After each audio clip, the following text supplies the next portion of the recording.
Hi, and welcome everyone to Ethereal Encounters Unveiled.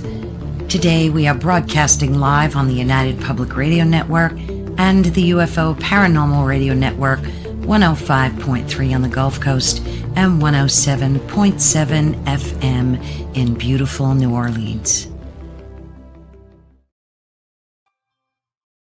Hello, everyone, and welcome. And again, to reiterate, welcome to Ethereal Encounters Unveiled. Today we're broadcasting live on the United Public Radio Network and the UFO Paranormal Radio Network, which is 105.3 on the Gulf Coast and 107.7 FM in New Orleans. Please join us in the chat room. Our guest would love to connect with you. And when I say his name, you're going to be super excited. So are you ready to hear about the real X-Files? This is where we dive into the unexplained, the extraordinary, and the cosmic mysteries that challenge our understanding of reality. Today, we're thrilled to sit down with Preston Dennett. Yay.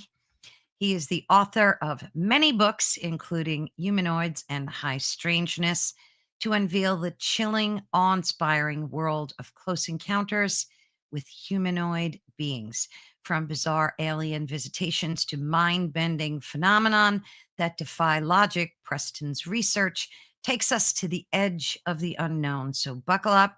We're going to explore these stories, the evidence, and the high strangeness that just might redefine what you believe about life beyond Earth. So let's welcome Preston. Hi, Caroline. So good to have you again. Always a pleasure. Thank you. Let me get your ticker up there so folks know where to reach you. So how have you been? Oh, good. Yeah, I'm always keeping busy, working hard, mostly on the sequel to Symmetry, Dolly Saffron's story. That's keeping Shout me out pretty... to Dolly. Shout out to Dolly. We love her. I love her. So that's hard work. Yeah. But also just keeping up with life in general and my YouTube channel and investigating. I'm doing my best and having fun, but it's busy times. Yes, that's great. Busy is always good. Yeah. I'm not complaining. Yeah, exactly. So for folks that don't know who you are, which everybody does basically, but let's give a quick rundown of your background just to kind of reiterate things and let folks know who you are. And of course, my dog's going to be barking, so you'll have to excuse him. He's got a big mouth like his mom. That's all right. We love animals. Yes, we do. Gosh. Okay. Well, I am number 5 of 6 kids. We moved west from Illinois when I was 6 years old. That's when I really started to become interested in unusual things. I became obsessed with disasters at that young age for some reason. I had to read everything I could think of about earthquakes and tidal waves and shipwrecks and volcanoes and you name it, hurricanes. Moved to California, had a pretty normal-ish life. Was skeptical of all things paranormal until 1986, when I found out about a sighting over Alaska, and that basically pulled me into the twilight zone.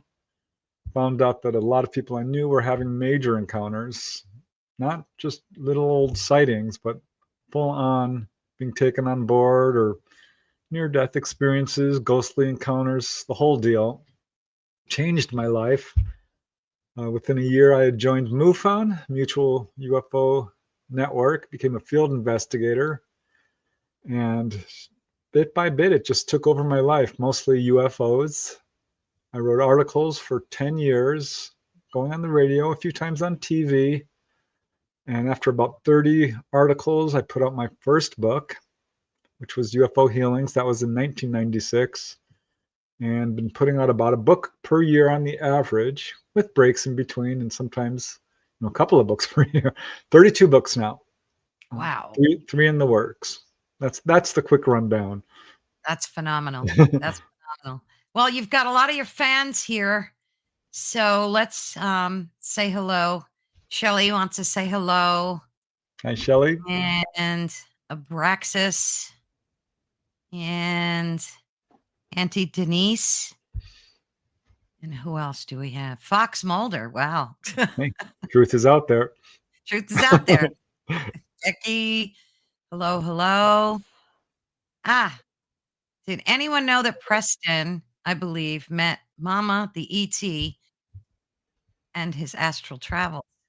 You know more about that than I do. What does that mean? Yeah, Dolly's main contact is Mama, a tall gray, Right, right. which I got to meet on my birthday. That was a lovely birthday from the present from the ETs. And yeah, I Awesome. astral travel. We all I do. know. We had a whole conversation about that. That was phenomenal. Folks have to watch that one. And of Louise. course, Lou, howdy, howdy. Rocco, howdy, howdy. Dolly ain't no joke. No, Dolly's the best. She's the real deal. She's the real deal. Lou, hello, hello. And Brenda. And Hi, if I Brenda. forgot anybody, there's a bunch of people. Wow, you have so many fans. There's Dolly. Hello, dear Dolly. So there's a bunch of people saying hello to you.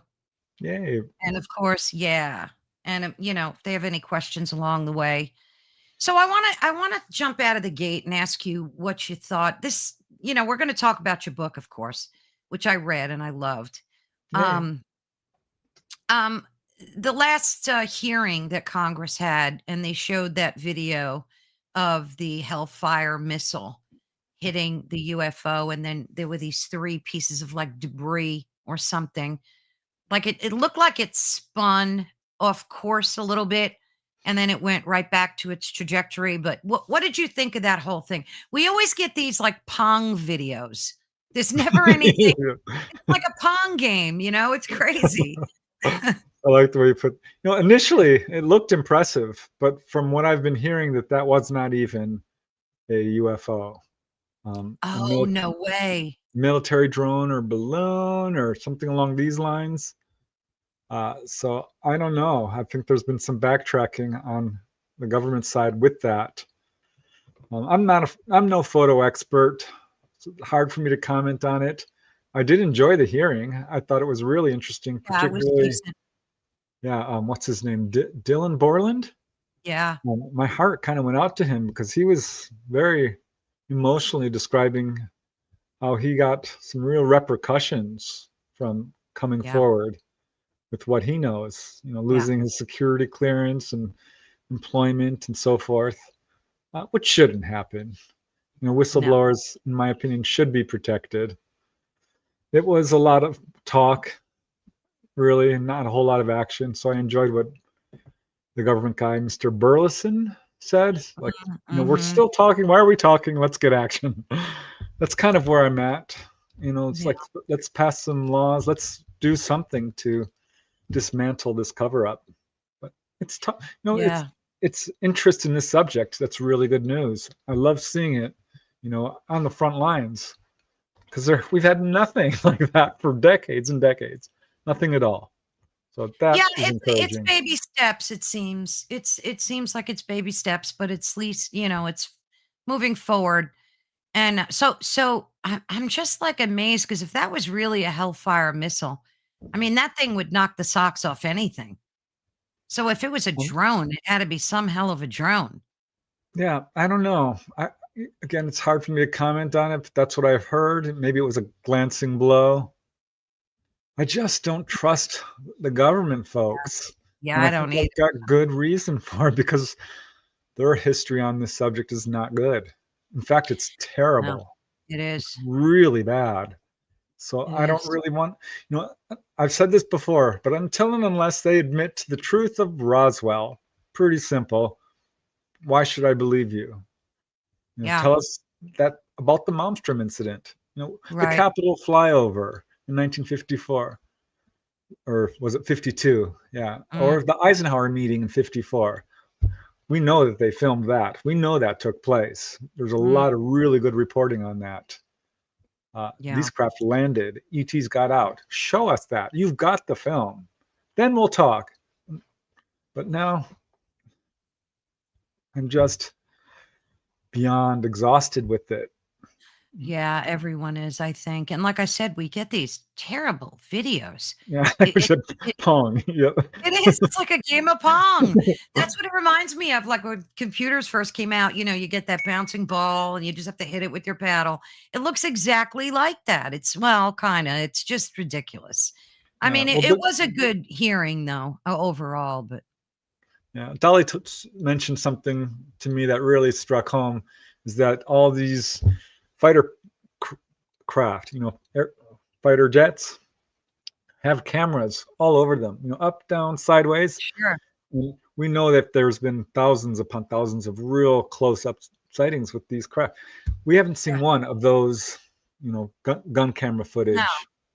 no. So let's The see only one that. I saw that was kind of, like, amazing was that egg video. I mean, that one was half with the one of the big egg. What Oh, was his name? dangling. And Uh, Jacob Barber, I think.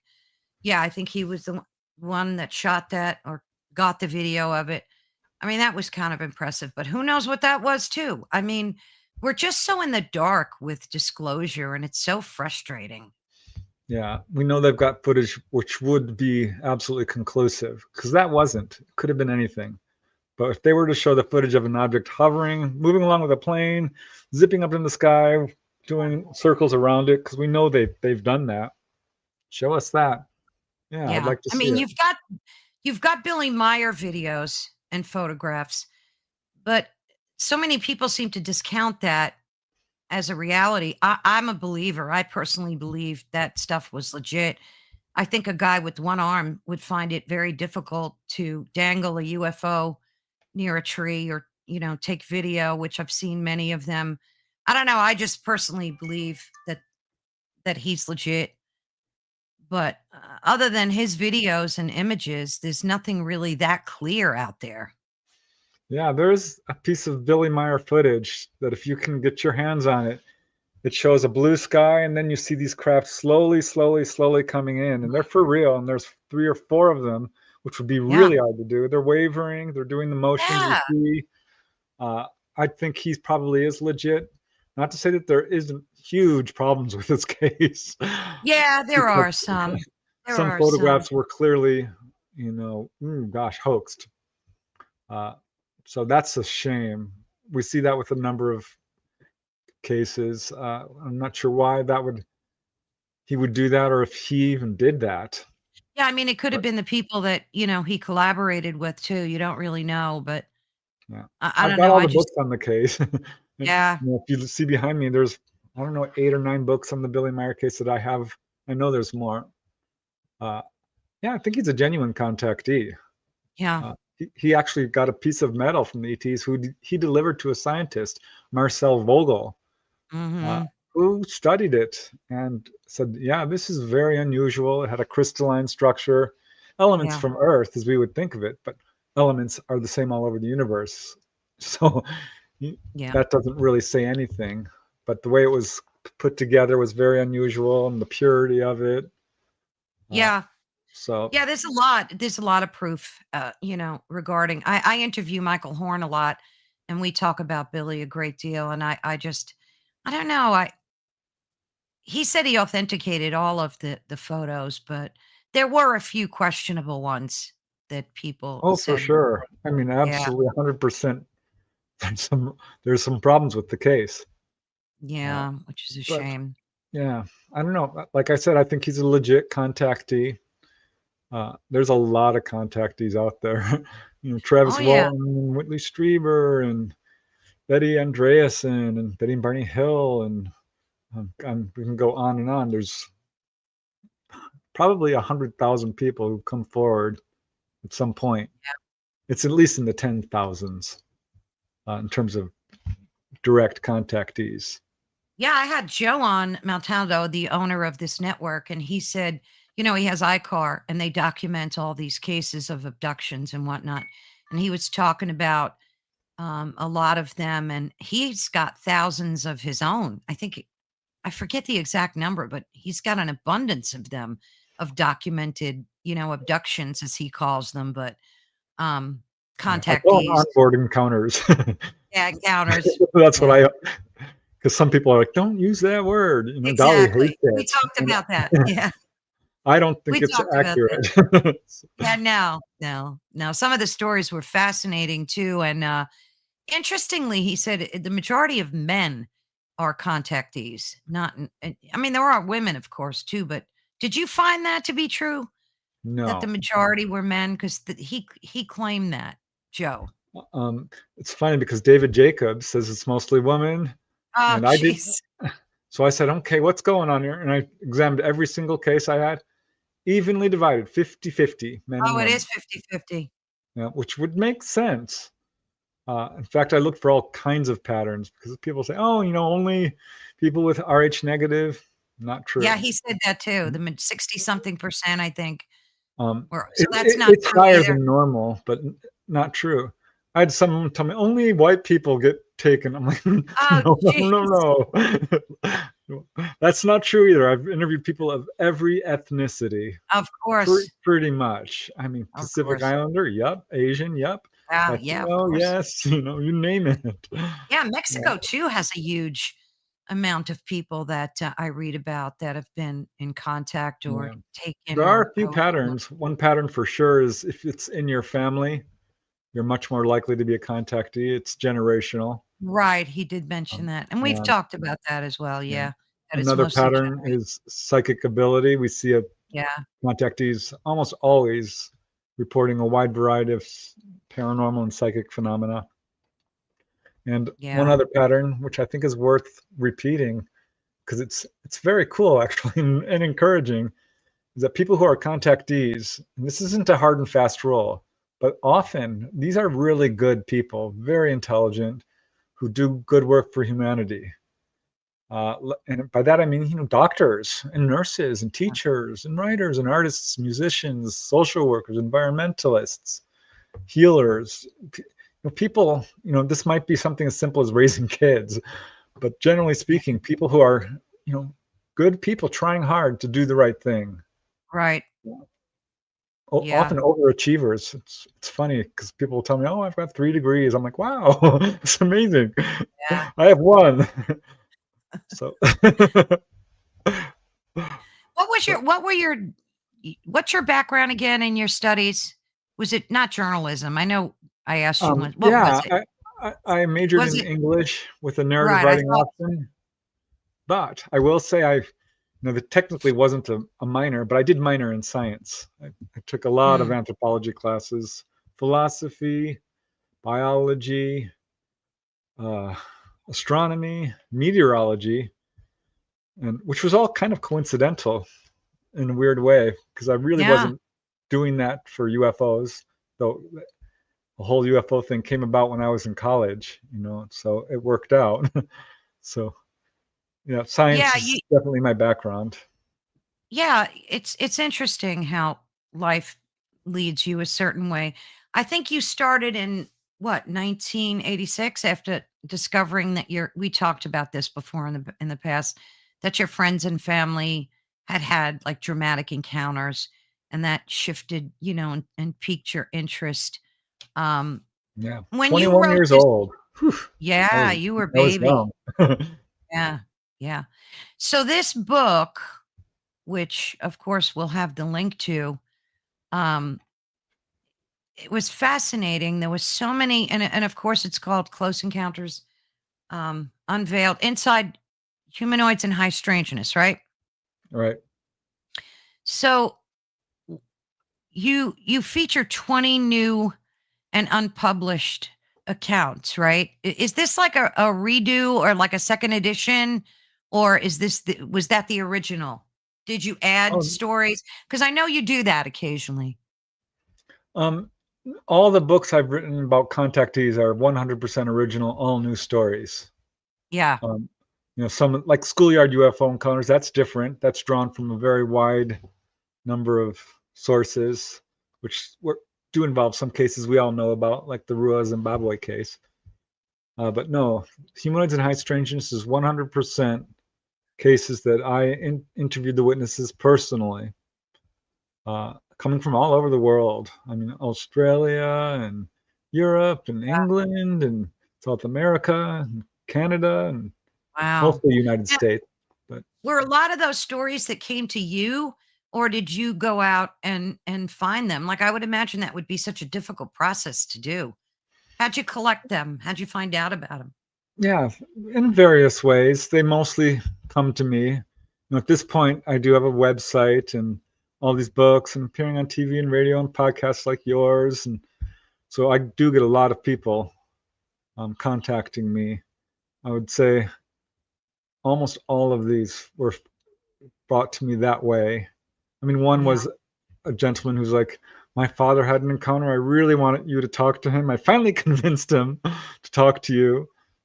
And his story turned out to be really interesting. Another guy saw an illustration my sister-in-law did of a little blue being and lost his Mhm. mind because that was exactly what he saw.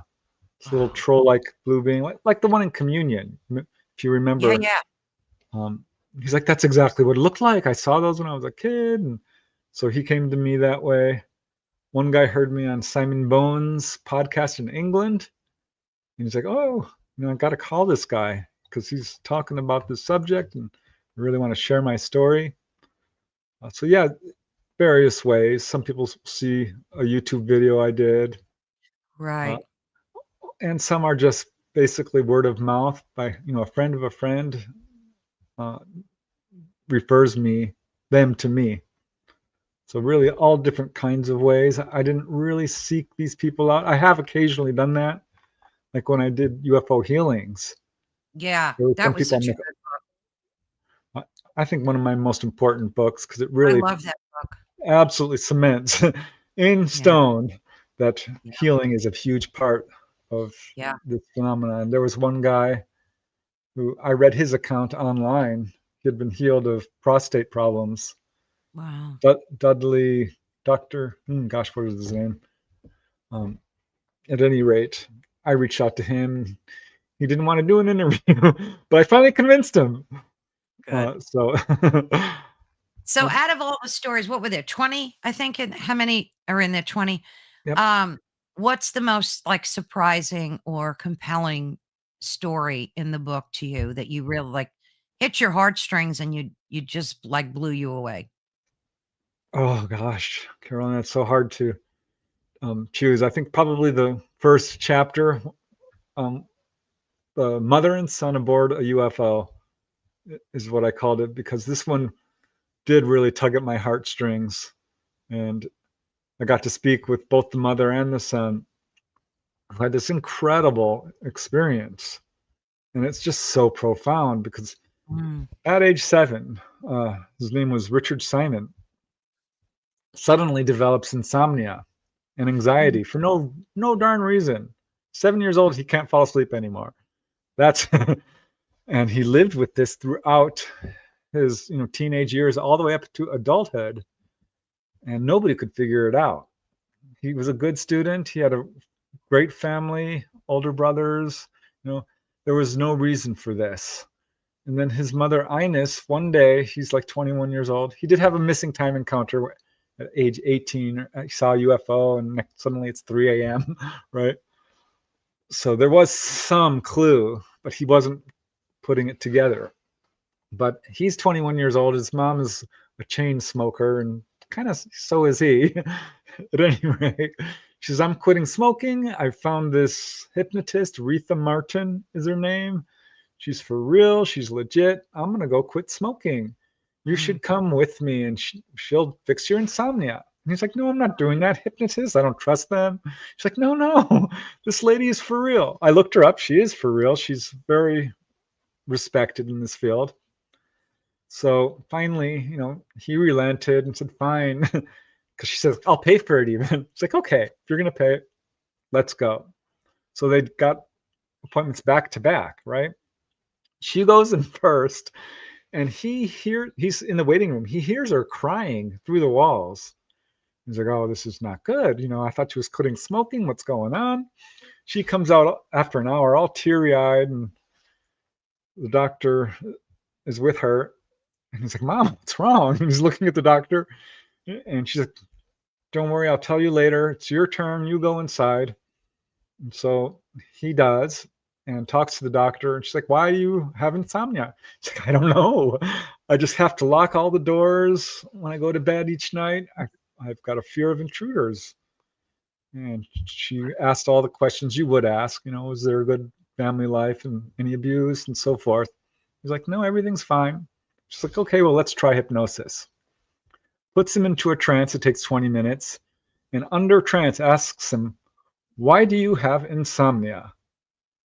That's it. It's all she said. He starts seeing flashes of light and the face of a gray alien looking down at him. And just like that, the walls of amnesia broke down and he remembered everything. She hardly even needed to prompt him. He got the tapes and he remembered this whole onboard experience. At one point, woke up and accused her of planting it in his brain. He was ready to fight. And she's like, sit down, calm down. I didn't do this. I'll give you the tape. You can look. This really happened. Your mom remembered the same thing. And what they remembered is amazing. He woke up age 7 because lights were flooding into the house. Right. And he walks into the front door and there's all this light coming outside. He's thinking, what is there? An accident, a fire? What's going on? Rushes into his mom's room. His dad is at the night shift, so his mom sleeps alone. She's not in bed. She's nowhere in the house. He's looking around and sees a figure walk by in the front of the house. So he's getting really nervous. Yeah. And he's calling for mom over and over and over. He's 7. And suddenly the front door flings open and there's a little gray. Wow. This, of course, sends him over the edge. Next thing he knows, he's inside a craft on a table being physically examined by 3 short grays, a mid-size, and a tall one, almost 7 feet tall, 6 or 7 feet tall, standing at the edge of the room. He's very frightened. Yeah. And saying, what's happening? And the gray keeps coming down and says, you're fine, child. We're almost done. You will be fine. There's no need to be afraid. And he's deeply afraid. And then he hears a woman screaming, and she's cursing like a sailor. If you effing hurt my child, I'm gonna effing kill you. You effing MFers. Just really going off on it. And he's like, oh, thank God there's somebody here. Someone's gonna save me. Well, that's, of course, his mother. And she remembers seeing her son on this table, these little grays around him, working on his stomach area. No pain, and they were trying to nurture him. He said they weren't evil. It wasn't bad. He was just frightened. And they came up to her and said, don't worry. Your son is fine. We're not hurting him. This will be done soon. It was about 20 minutes, a half an hour. And essentially that's what they both recalled independently. And all the details matched. She saw 3 little grays, a mid-size, a tall one. Yeah. So the hypnosis clearly worked. And what's so interesting about this particular account is, so he grows up and has a kid, right? And she's 7 years old and comes and suffering from weird nosebleeds. And like, we're going to have to take her to the doctor. What's going on? So she comes into the living room and starts pointing at the TV, Daddy, Daddy. And he's like, what? I'm watching TV. She says, that is what's coming into my room. And she pointed at a gray alien on the TV. And he's like, oh my God. She's 7. His mom said, you know what? When I was 7, I went into the barn and there was this little creature there. So that's 3 generations, all at age 7. Yeah. Now get this. He takes her to the doctor. This is so interesting. When I heard this, I'm like, oh my God. He takes her to actually it was the dentist. He was going to have a doctor's appointment a week later for her nosebleeds, which had stopped by this point.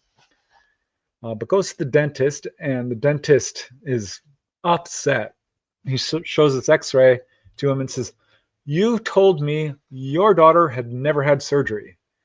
There were Mm, no implants. You filled out the form and you lied." And he's like, mm. "Wait, hold on. I didn't lie. She's never had surgery." And the dentist is like, "Well, what the heck is this?" And there in her sinus was a little rod with little wires, Oh my goodness. yeah, into her upper sinus. And Richard's like, "Well, what the heck is this? An alien implant?" And the doctor just gives him this cold stare and says, "I don't know what it is." And he's like, "Well, take it out." And he's like, "I'm not doing that. Just leave it there." And that really upset him. So he goes to the doctor, and the doctor's all nonchalant. It's like, I don't know. We don't know what it is. Just leave it there. He's like, "It's not supposed to be there. Take it out." And he's like, "Oh no, we don't want to do surgery on a little girl. Just don't worry about it. It's probably nothing. Maybe she stuck something up her nose." It's like, "What are you Ah, talking about? It's way the heck up there. It's embedded." And he's like, "Well, you can see another doctor if you want, but I'm not doing anything about it." So he does. And this is like the third doctor visit. And at this point, the doctor, he gets the x-rays, right? Gives this doctor the x-rays and says, "What's this?"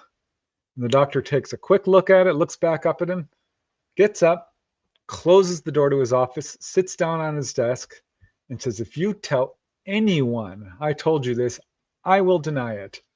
Opens his drawer and slides over this government document. This is what Richard told me, the witness. So this document, Carolyn, looked official, he said. He only got 30 seconds to even look at it because the doctor snatched it out of his hands. But what it said in essence, per Richard, was that if this is to the doctor, if you find any foreign body or implant in a person's body, you are not to remove it under penalty of loss of license, wow. fining, and possible imprisonment. And the doctor told him many physicians receive this. "I'm not going to talk about it. This is why you're having trouble with doctors."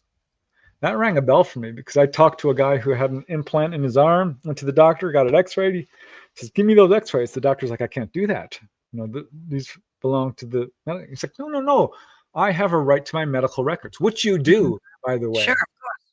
Yeah. And finally, he got the x-rays back and they had been altered or What? changed. There was no implant there anymore. He saw it.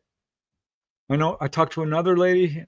She went to a dentist and there was an implant in the x-ray and she got the x-rays, went to the dentist who had x-rayed her son earlier, found out that he had also seen them in the x-rays, didn't tell her at all.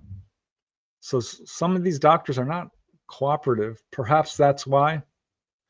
But just to put an end to this particular account, his 7-year-old daughter grows up, gets married, has kids. The daughter reaches the age of 7 and says, "Mommy, there's a monkey man outside my window." Oh, jeez.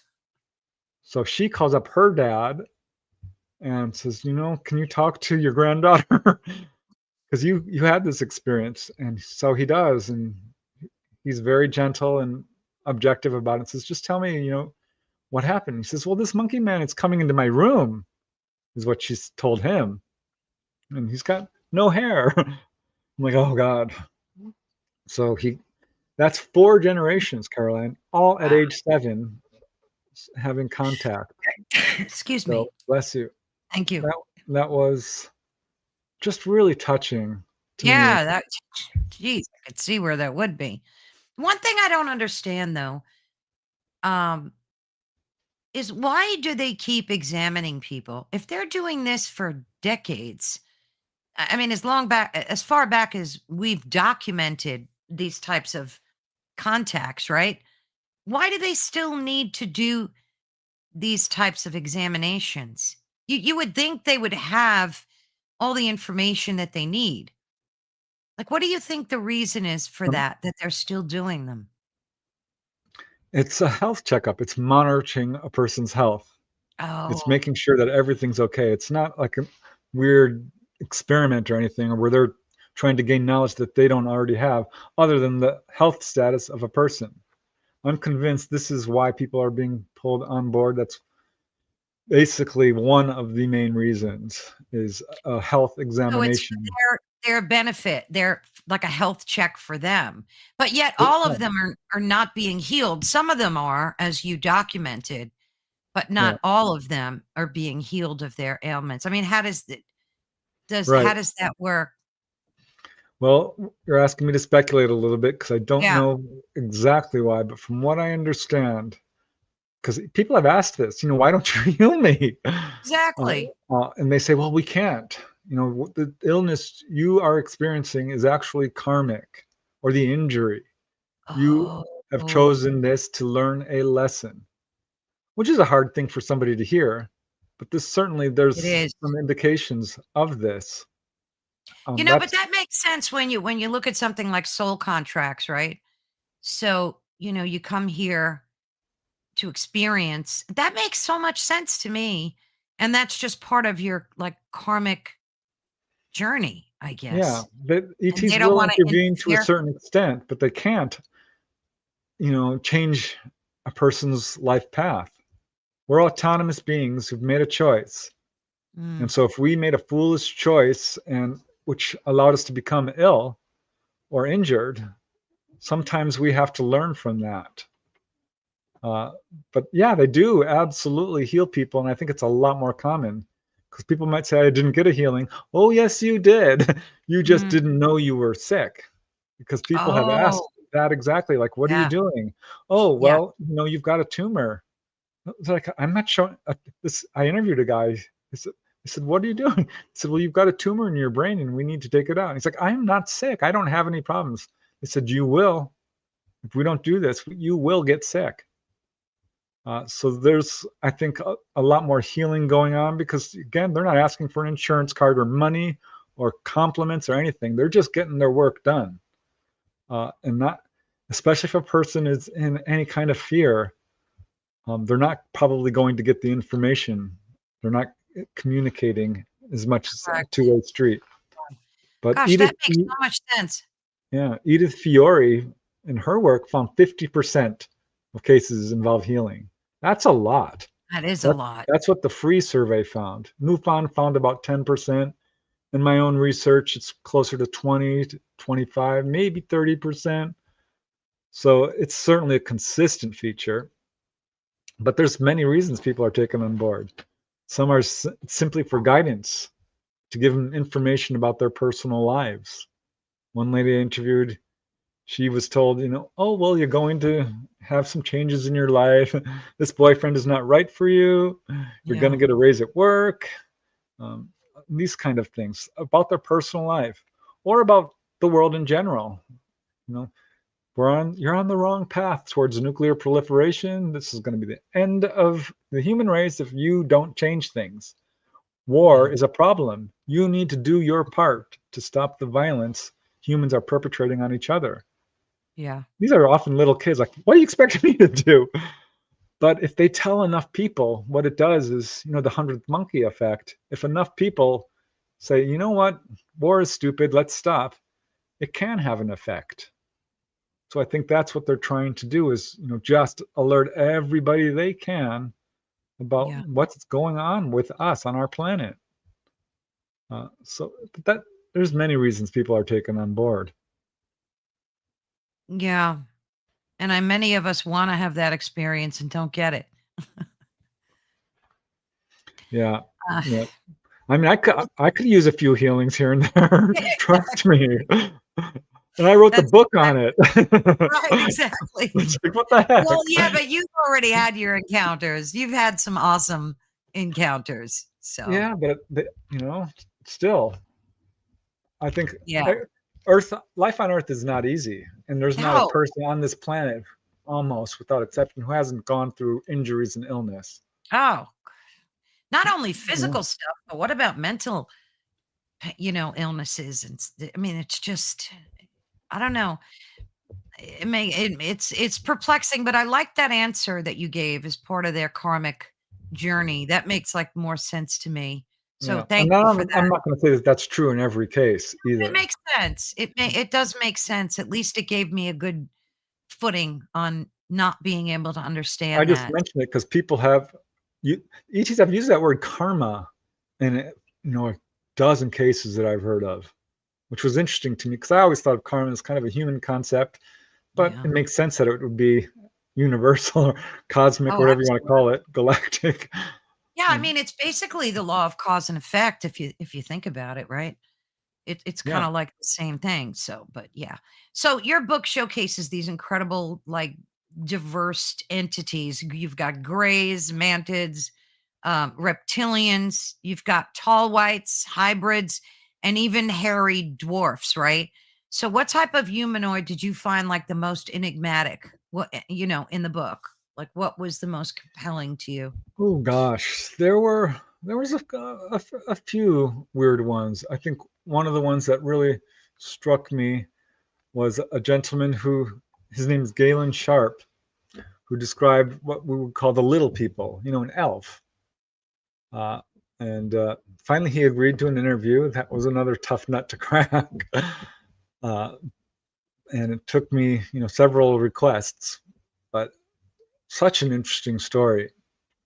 Um, what does this say? Doesn't make sense. Yeah, They this really I want. I thought you might wanna answer that. She said, "It doesn't make sense if they really wanted to alert people of danger to humanity, the Earth, it would make more sense to be strategic about it, not just hit people up randomly and then make them forget." And we're gonna try to get to your comments later, but that one caught my eye. Yeah, I don't think they're trying to make people forget. That's on us. That's a two-way street. Uh, because the fact is, people can remember and do remember. Yeah, Uh, and it might take a while. It might even take hypnosis. A lot of people remember fully consciously. And I don't know that it's random either. Because what they did do, and we've got some good reporting on this, is they did go to world leaders, the movers and shakers of society, and oh, received a yeah. very lukewarm reception.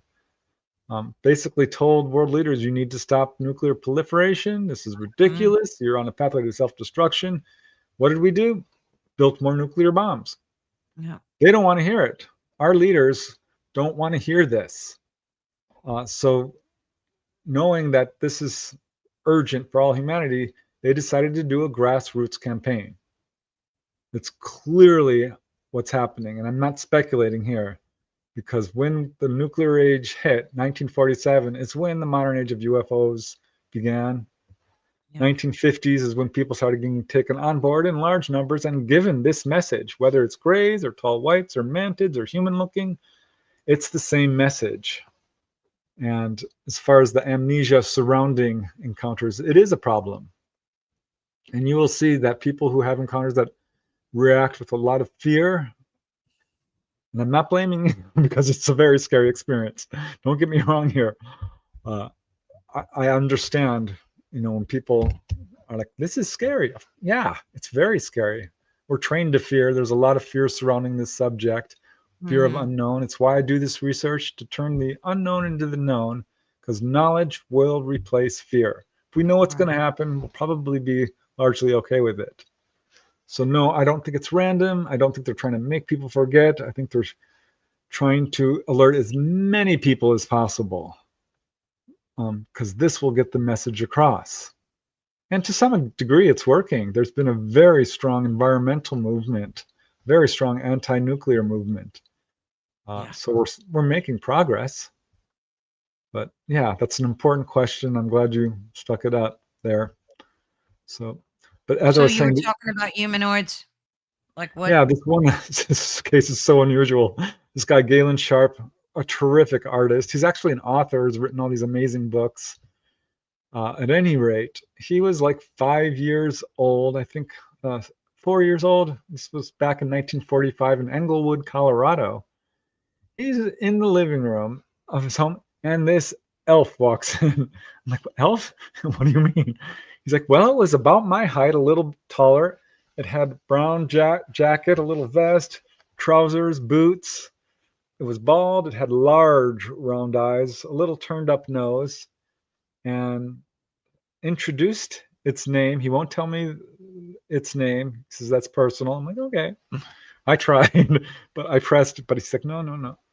Uh, Called him Topper. That was his nickname because he had, hair that floated around, and was very joking with him and playful, and then would give these very deep philosophical messages That for 4-year-old Galen, just went right over his head. Walked back through the wall. It was a 5-minute meeting, right?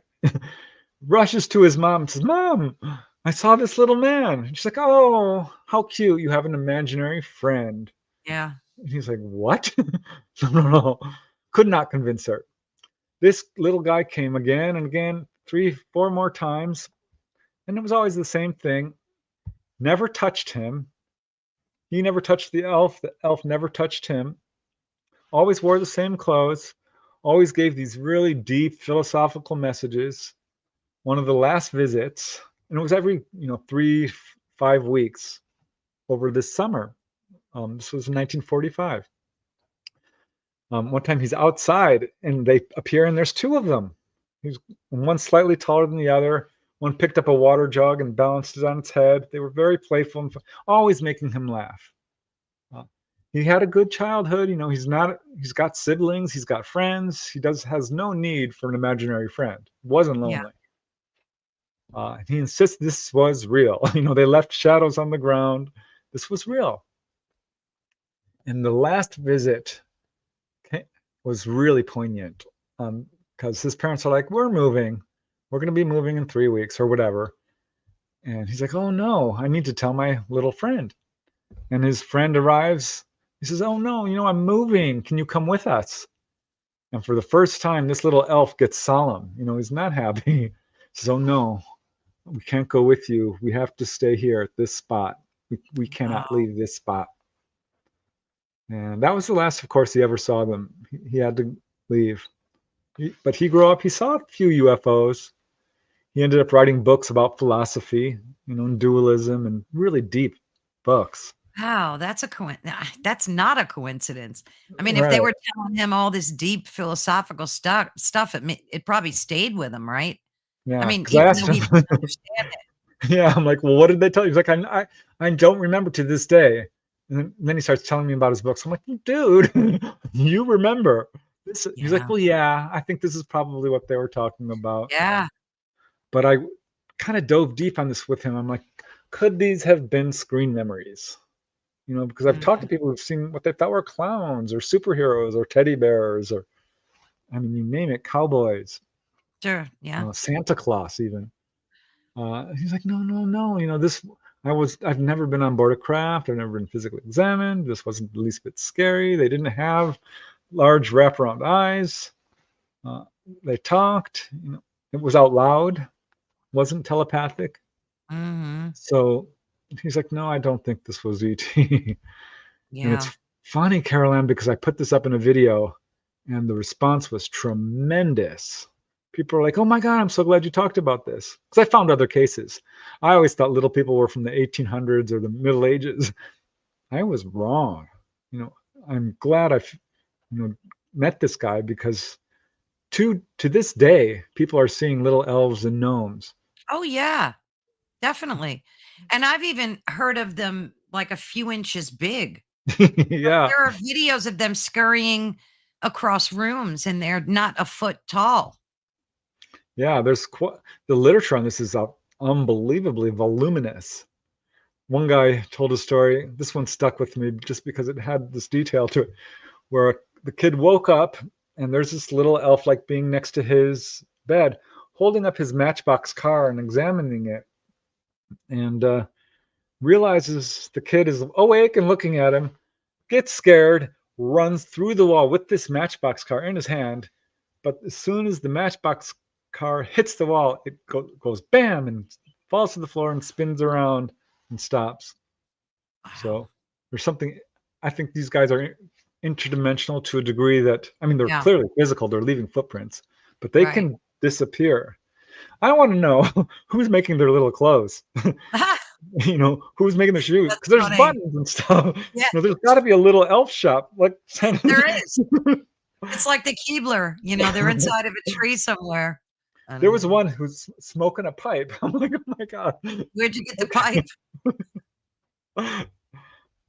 These are legit cases for real. Yeah, that Yeah. one that one was really interesting. Another one that was different was this lady I interviewed. Uh, she wouldn't let me use her real name, so I call her Kelly. But she had this really interesting encounter with, I guess, a tree spirit, Mm. which was different. She had the whole thing. A lot of contactees get the whole enchilada.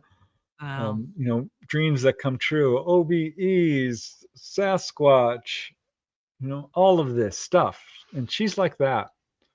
But her story began in a really interesting way because, she's having all these precognition and just weird events, little people coming into her room at night, which were probably ETs,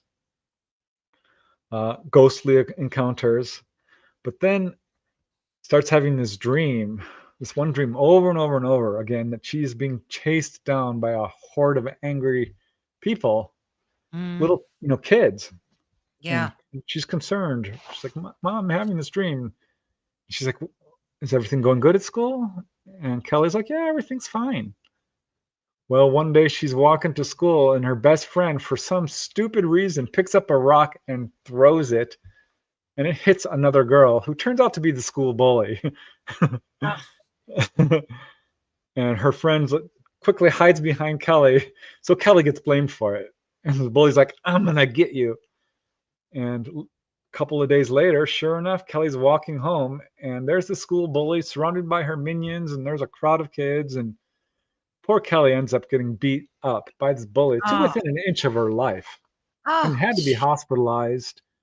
They took her out of school. They moved. This was a big deal. They moved to Julian in Southern Mm. California.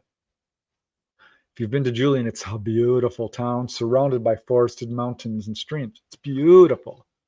So Kelly really fell in love with trees. And this is when she started, because she became a loner. She became really depressed. She was having a Sure. very hard time with this, and started having, quote, dreams, OBEs, really, or lucid dreams, call them what you want. Yeah. But it was genuine contact, because every single night she would find herself walking through the forest, and there would be this beautiful tree spirit, very nurturing. And they'd go on these long walks, and he would tell her all this amazing wisdom.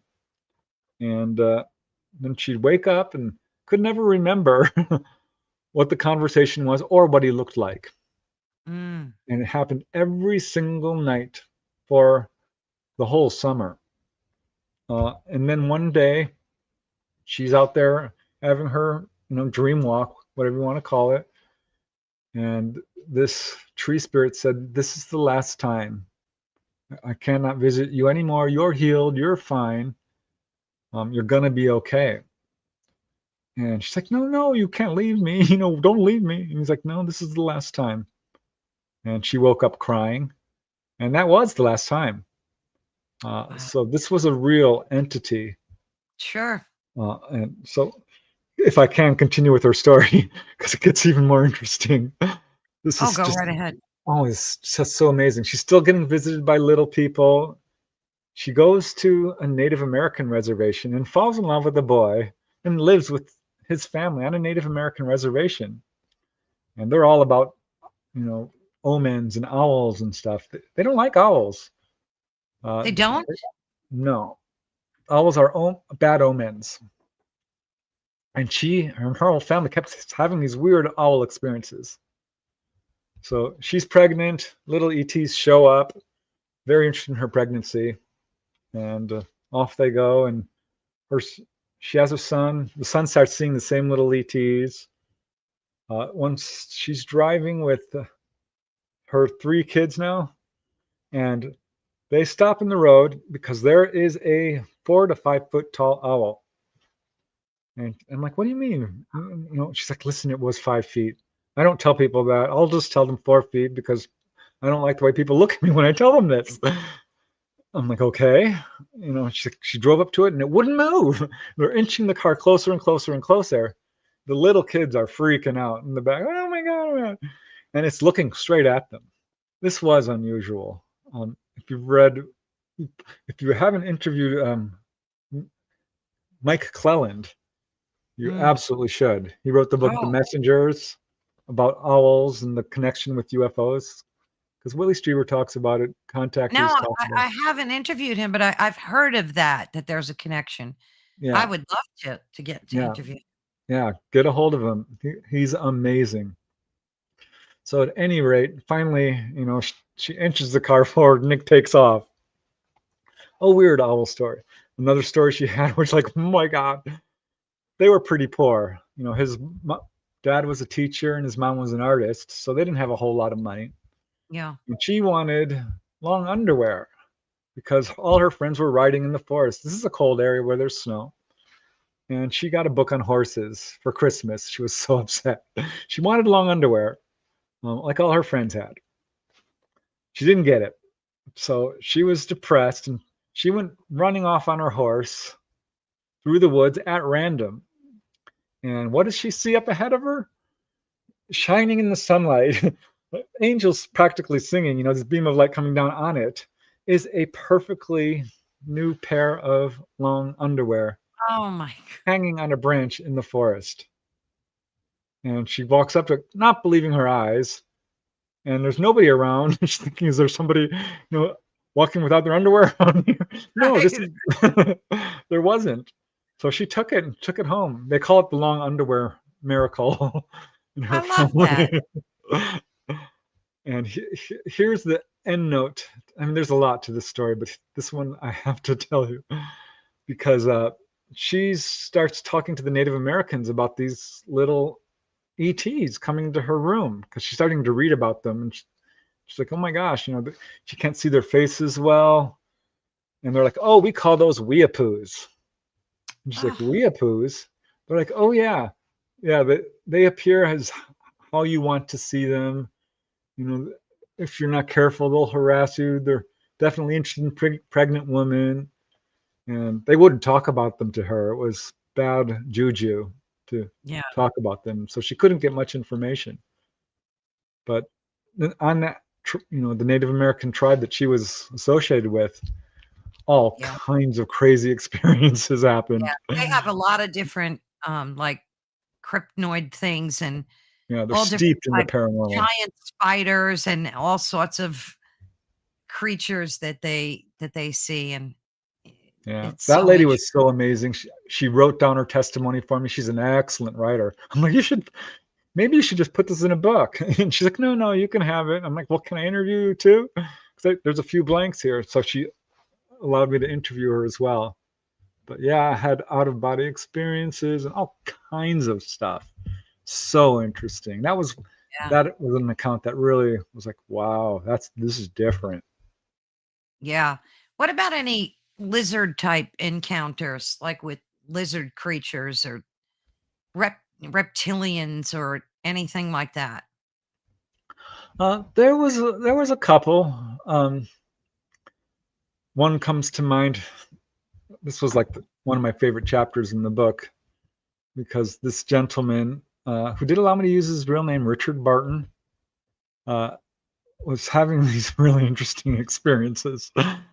Again, he's a youngster. He's like 4 or 5 years old in West Corners, New York. This is 1965, and he's in the living room. His sister's in another room. His mom's in the kitchen. His dad's at work.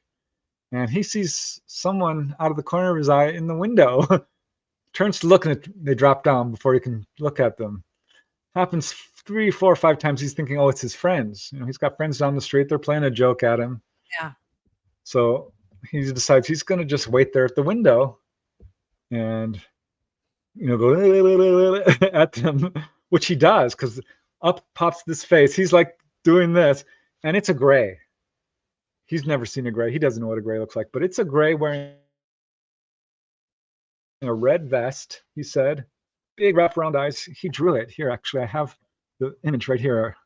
I will pull it up for you. Yeah. Here it is. So glad I pulled this up. Hold on. So Oh, there's what wow. he saw. Right? That's a gray, all right. And he says he stared at it for just a few seconds and got so scared that he dashed off to the kitchen and told his mom, Mom, there's a wolf. There's a wolf wearing a red vest looking in the window. She's like, honey, do you know how that sounds? He's like, come on, before, when he dragged her to the window, and of course it wasn't there. And that became the family story. Richard saw a wolf in a red vest. He's crazy. So he's getting some joking from all of this, some ridicule. And a couple of days, a week later, he's sitting alone in the living room again in the morning. And sure enough, someone's popping up in the window, does the same thing, waits for it. It pops up. This time he lasted 10 seconds staring at this thing from, 2-3 feet away. And he couldn't take it, ran back and screamed, ah! Didn't tell anyone this time because he learned his lesson. Yeah. Yeah. That Sadly. happened 5 times. Wow. And he said the longest he was ever able to last was 30 seconds. I'm like, Mm. really? It's just the fear just builds up on you. You realize you're seeing something non-human. And at first you're fine, but it's staring back at you. Yeah. I think this was an introduction for him to sort of get used to its presence. Because That of makes what, sense. yeah, because of what happened next was his sister, who I interviewed, also was having encounters with what she called a werewolf, who would come into her Mm. room and scoop her up, and she would pass out and like pick up her toys. And once she saw him being taken, they Mm. didn't share a room, but there was no hallway between the rooms. So the ET would have to go through her room to get to his, or it did, I should say. At any rate, I'm getting to the reptilian part.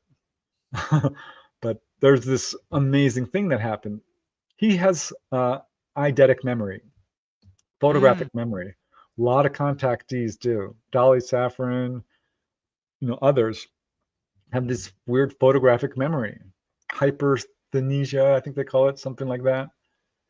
He's like, I got it. I'm like, okay. He says, this is why I think I remembered what happened next. Mm-hmm. He woke up and he was with his mom on one side, and his sister was holding his mom's hand, and he was holding his mom's hand, and they were walking down a hallway, curved hallway in this room, and there were grays, little gray aliens. And they take her into a room, and he starts to follow them. And they're like, no, no, no, you have to go to the other room. He's like, I want to go with my mom. I said, you can be with her when she's done, or when you're done, or whatever rate.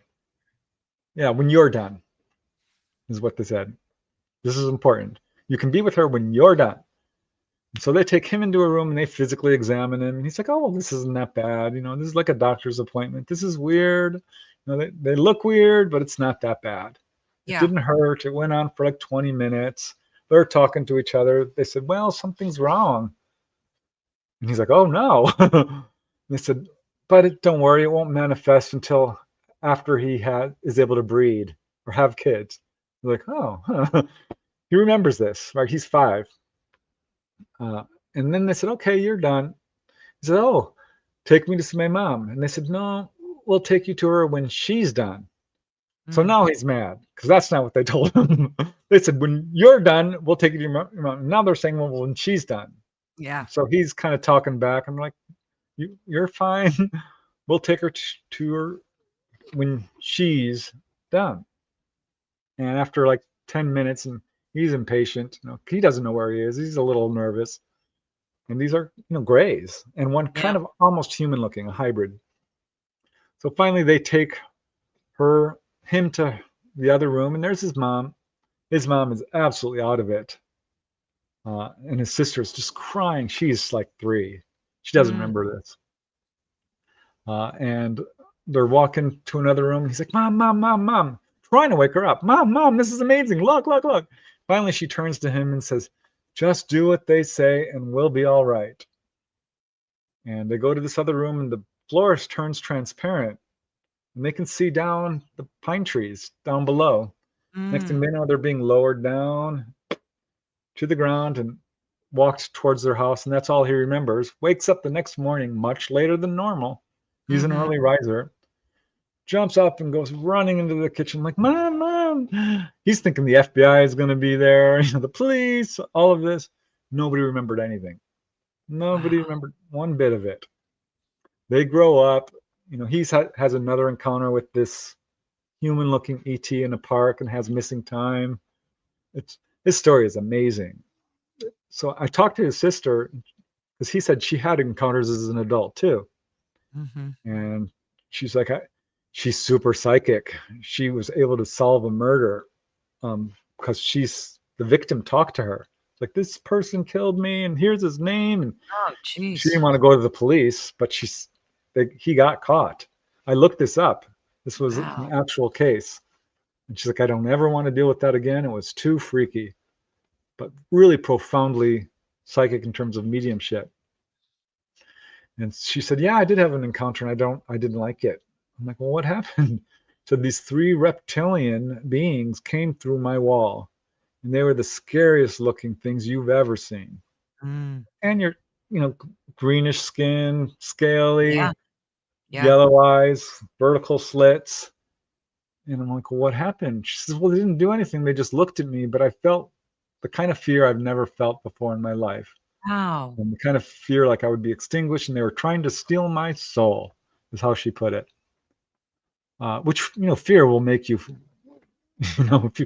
feel that kind of thing. Uh, and that after, just she was paralyzed. She couldn't wake up her husband, but she ended up writing the whole thing down because nobody believed her. And I believe her, she uh, is a contactee for sure. And her brother. It's funny, when I was interviewing him, he's like, no, I don't really talk to my sister. We don't talk. I'm like, oh, that's too bad. I would really like to talk to her. It's important because, it helps verify. He's like, well, I'll call her. I'll call her for you. And she agreed to be interviewed. But yeah, I don't get a whole lot of reptilian accounts. That was one of them. They weren't like the 7, 8 feet tall that I sometimes hear. Yeah. They were 5 feet tall. One Yeah. lady I talked to, she saw a short little reptilian 4 feet tall and told her, you know too much. That's unusual.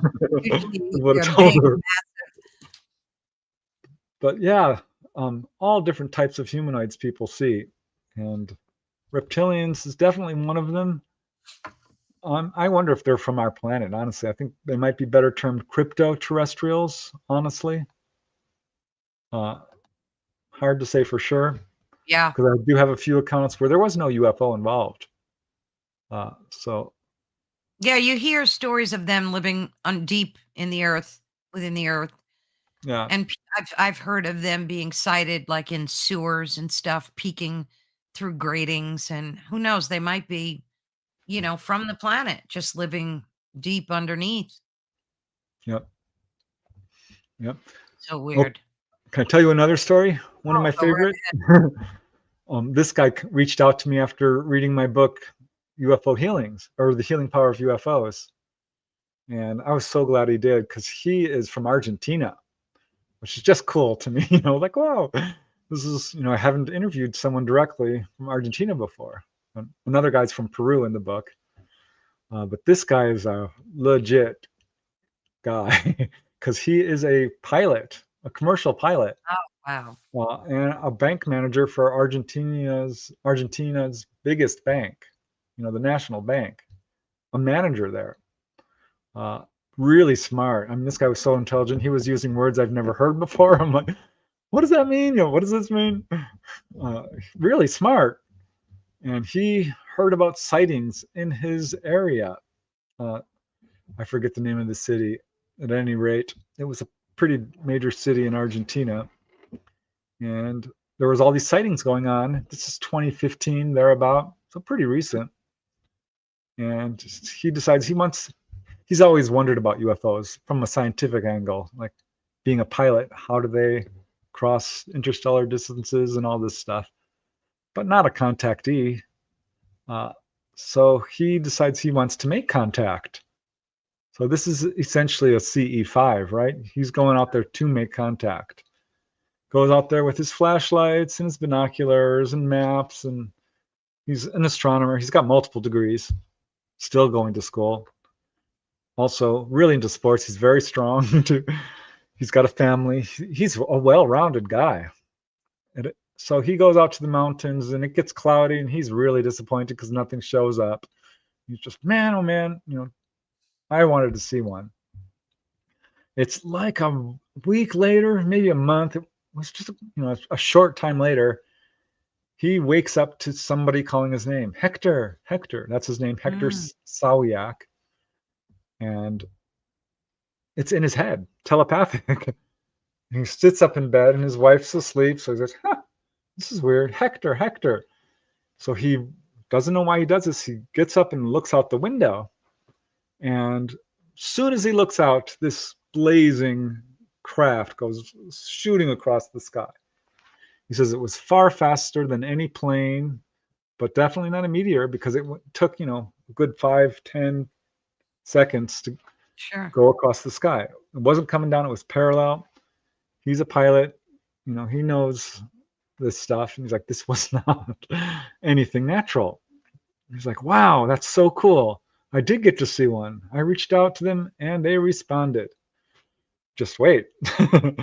So this is freaking him out. He's like, wow, and goes to bed. He's like, oh, I saw a UFO and spoke in my head. This is so weird. Couple of weeks later, he wakes up because his room is filling with light, sits Mm. up in bed, and there's these two kind of grays, not fully, more human looking, kind of, wearing blue jumpsuits with red collars and red things on the sleeves and red collar and tight fitting jumpsuit type things.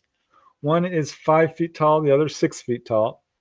And they do have the wraparound eyes and very small features and pale skin, but look almost human, bald.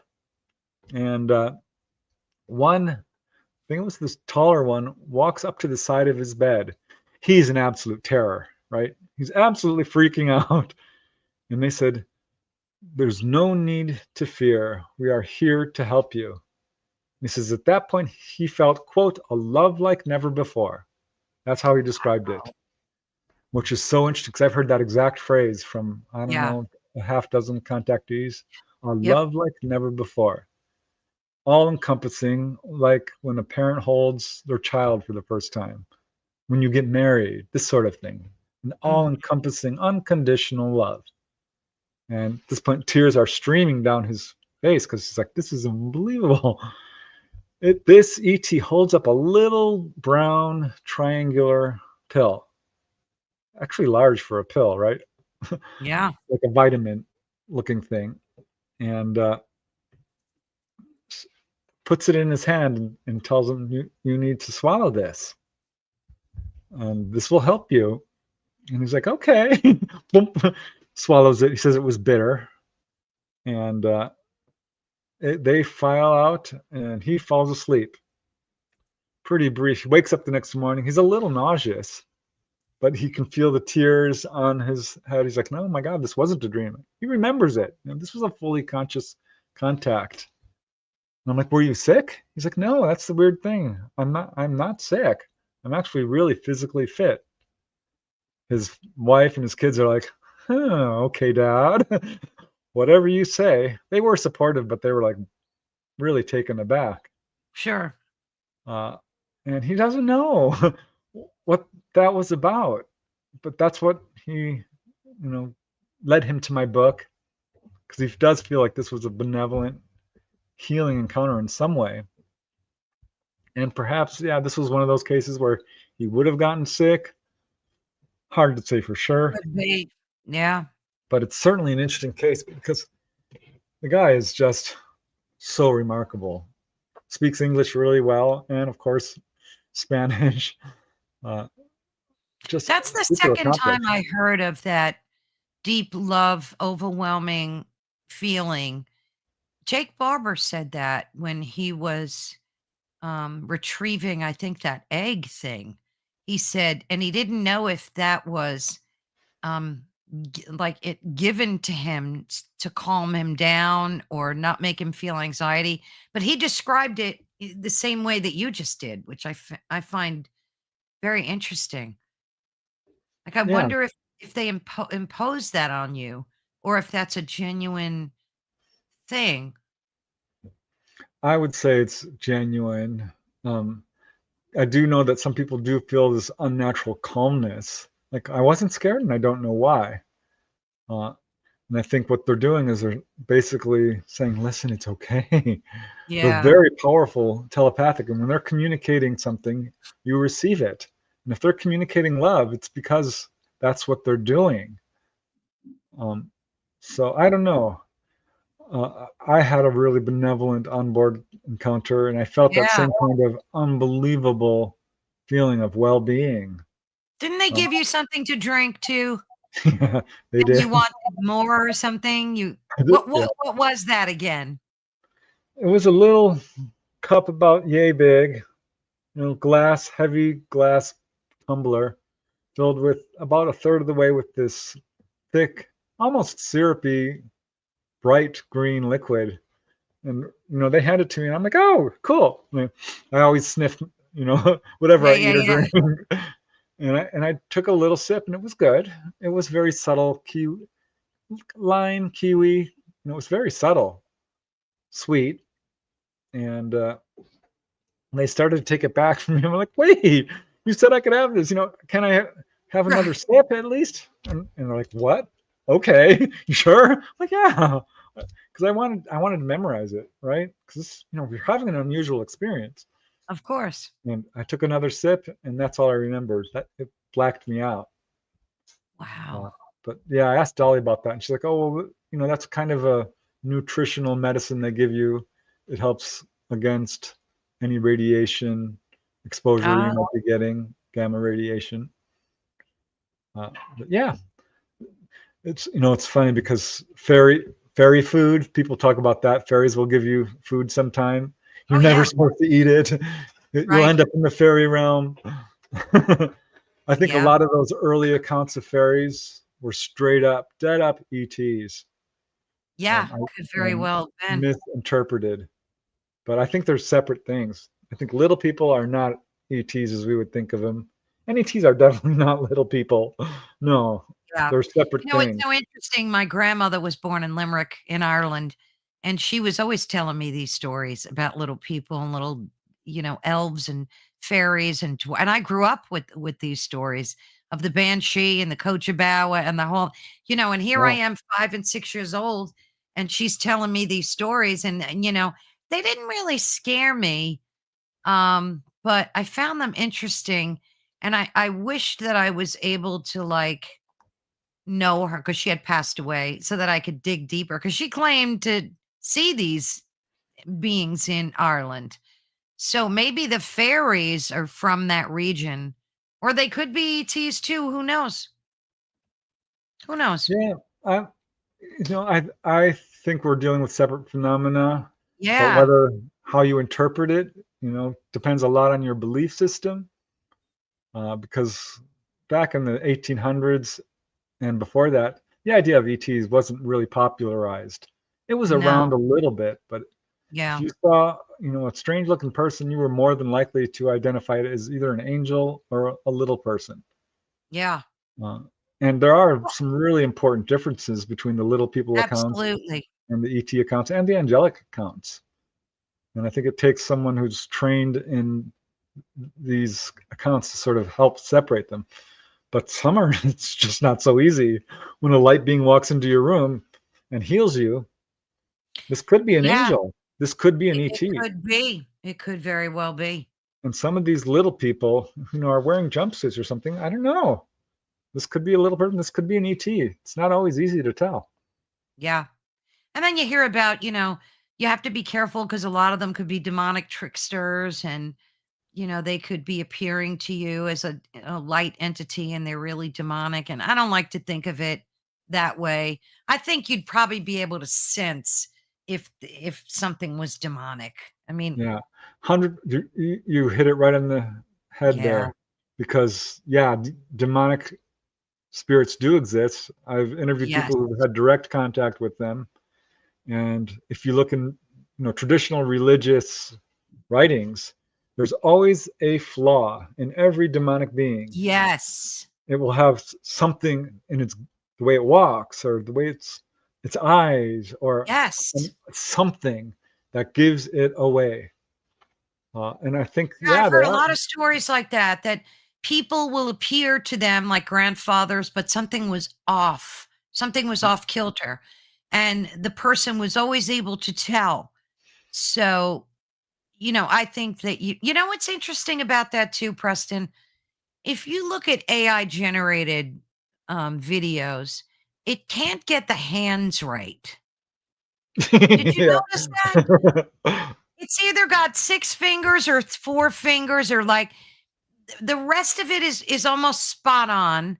But if you look at the hands, like AI can't get the hands down. Not yet. I mean, I'm sure in the next iteration, they're probably working on that. But it's just so interesting to me how that's how I can point out a fake video. Because if you look close enough, things are just not they're not right. And I think that's the same with things that are demonic and just not of this world, you know? Yeah. A demonic haunting follows a pretty set pattern, Mm, almost always starting with knocks on the wall and cold spots, and yes. one person in the family being particularly targeted, and something that escalates from infestation to oppression and ultimately possession. Right. It follows a pretty set pattern, whereas ET contact also follows a pretty set pattern. And all of these phenomena, for lack of a better word, manifest in a certain way. I was So gonna ask you about that. What do you think is particularly common across the board, like when it comes to these encounters? Are there any definite commonalities? Like, are all the grays described the same, basically, or like what's a pattern that you had to pick up patterns, right? What are yeah. some of them? Well, the humanoid form is absolutely a pattern that we see across phenomena, whether it's a little person or even a demonic spirit. Yeah. Uh, Demonic spirits can often appear as very tall, large, black, humanoid forms, 7, 8 feet tall. Uh, with grays, you have an incredible diversity that I Yes. would say is pretty much exactly the diversity we have here on our planet, with people who are 4 feet tall, all the Mhm. way up to people who are 8 feet tall, Yeah. 7, well, generally 7. So that's a people more than twice as tall as other people, and every skin complexion that you can think of, and shape of nose and eyes. We have people with beautiful Asian looking eyes, and people who have big round eyes, and Yeah, yeah, yeah. you know, all kinds of nose shapes and lip shapes and skin Yeah. colors and hair textures. It's the same exact with the grays, because the grays are essentially human. And mantids too.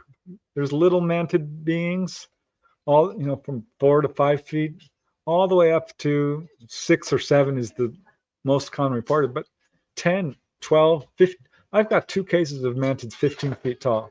Wow. Now that would scare the bejeebus out of me. Yeah. Because Joe said that their skin isn't really gray. He said it's blue.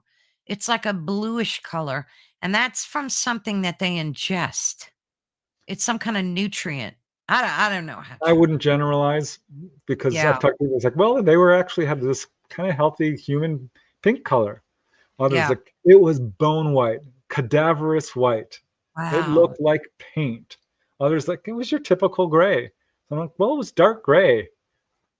It was bluish. Yeah, blue does come up. There was a slight green tint to it. These beings Yeah. look yellowish to me. I've heard that. Wow. And sometimes there's the lighting in the craft that can Yeah, affect a that's true person's too. perception. That's true too. So there's a lot going on, but absolutely human looking too. Uh, it's funny. Most people will report them wearing jumpsuits, and some people say, "Well, I think that they were unclothed." And if you question them carefully, like, did you see any of their, nipples? Part. I'll just say Yeah. it. No, they didn't. Yeah. Whereas, people who They seem have seen them, androgynous, like, right? No, these are skin tight uniforms that people are perceiving as skin. So But I'm do not you so think sure they they're have unclothed. do you Yes. think they do have sexual, like male, female kind of sexuality? Yeah.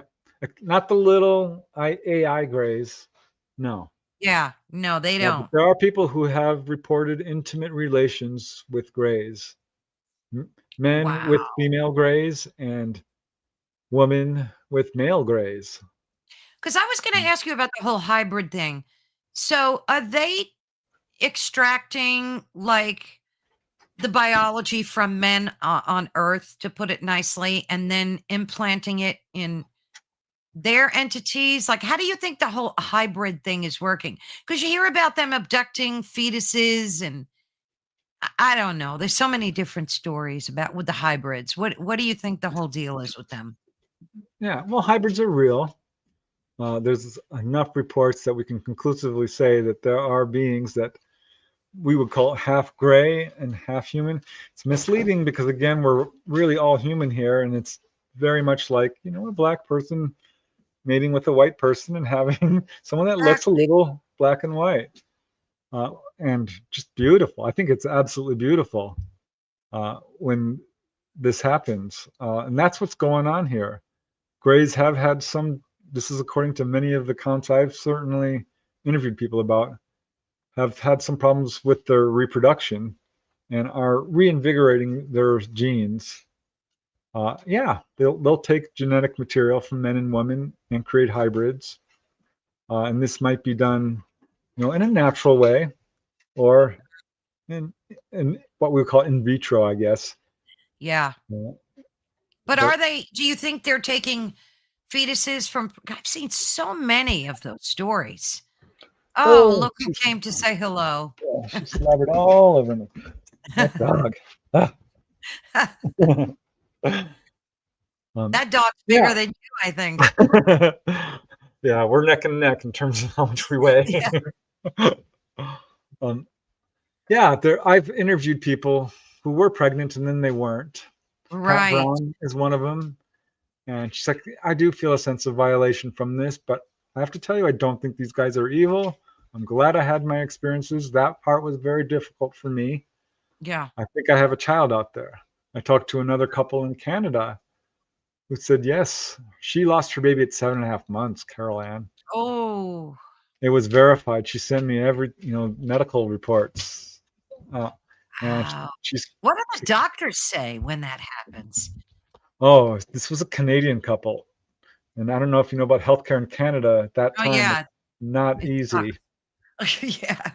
And she was newly emigrated from Europe, and they were just having red tape on red tape trying to get anything done. And this happens, and their doctor's like, come in anytime. Anything else on you to come in. They're they wanted to send them to this government hospital. And she's like, I'm not doing that. No. Uh, but she's like, I'm actually okay with it. I know my child is fine. And I she mean, did did. they accuse her of like maybe she self-aborted, or like how do They you lose couldn't. She was seven and a seven and a half? half months. How do you have that happen and not have the medical people step in and, investigate that? They did. They were absolutely freaking out. And they did not know what to tell her. They didn't want to talk about it. But at the same time, they kept wanting to see her. Like, if you become pregnant again, tell us. Were there signs of like a delivery or nothing? So was it like she was never pregnant? Well, it was 7.5 months. They had, all this activity going on that night. And she wakes up and she's like, honey, my stomach, is it lower? Is it smaller? I don't think I'm pregnant. He's like, Wow, don't be that's ridiculous. Of course you're pregnant. She's like, I don't think I'm pregnant. We need to go to the doctor. And the doctor's absolutely freaked out because there was no heartbeat. But she had all the signs, all of them. She was pregnant, and the doctors knew it. And they tried to backpedal, like, well, maybe you weren't, even though they knew she oh was. my goodness. Yeah, I mean, what do you do with that? Like, what do I you? mean, they had Because built the usually nursery. yeah. Yeah, usually I hear stories of early, like missing fetuses, 2, 3 months pregnant, like that kind of thing. And Yeah, then they Dolly just had say, this "Oh, it's a experience. miscarriage." Yeah, They She had, more than once, and they asked her each time, "Are you willing to do this?" And she's like, "Okay." And she's got children who she's met. Lloyd is one of them. He came down and helped healed her. Another lady, she met her full-grown hybrid son. She lives in Maine, and he came down and says, "We watch you all the time. We're watching over you," and gave her all these messages, yeah, all these prophecies, all these information. So people talk, who say, "Oh, this is psychological. It's in your mind," or "These are fairies who are just guys." right. Don't explain to me how a person can have a missing pregnancy, see their baby, see it as a young child, see it Yeah, as a grown adult, it's crazy. and be healed, and get information that's valid. These are ETs we're dealing with, and yes, some are. Some people have very close relationships with them to the point where they have children with them. Which, that's what we do here on earth. We have relationships with people and we have children. Yeah, So to spin this into a fear thing is unfortunate. uh, this is the biggest problem in this field. I put together videos on humanoid encounters pretty regularly on my channel, and the fear people experience is off the charts, and it's almost always there. I'm like, why is it? Because these people aren't being hurt. Not in the vast majority of cases. Some might, the after effects of an encounter can involve nausea and flu-like symptoms and headaches and right, right, right. PTSD and Yeah. this sort of thing, No, I but mean, the also healing. scariest thing I think I've seen are the cattle abductions and horses, and it's mostly cattle that you see. I mean, I Government, don't understand who. Yeah, that's what I heard too. Why would they do that? Like, what I just because can't these wrap people are evil. I mean, I hate to say it, but this is a very effective way to instill fear, while at the same time getting loads of genetic material to do nefarious experiments with. If you study genetics, and I encourage government. everyone to do it, Can't they buy cattle? Like, can't they just buy why why? would Why would they? they? Not if Yeah. you can get it for free and instill fear.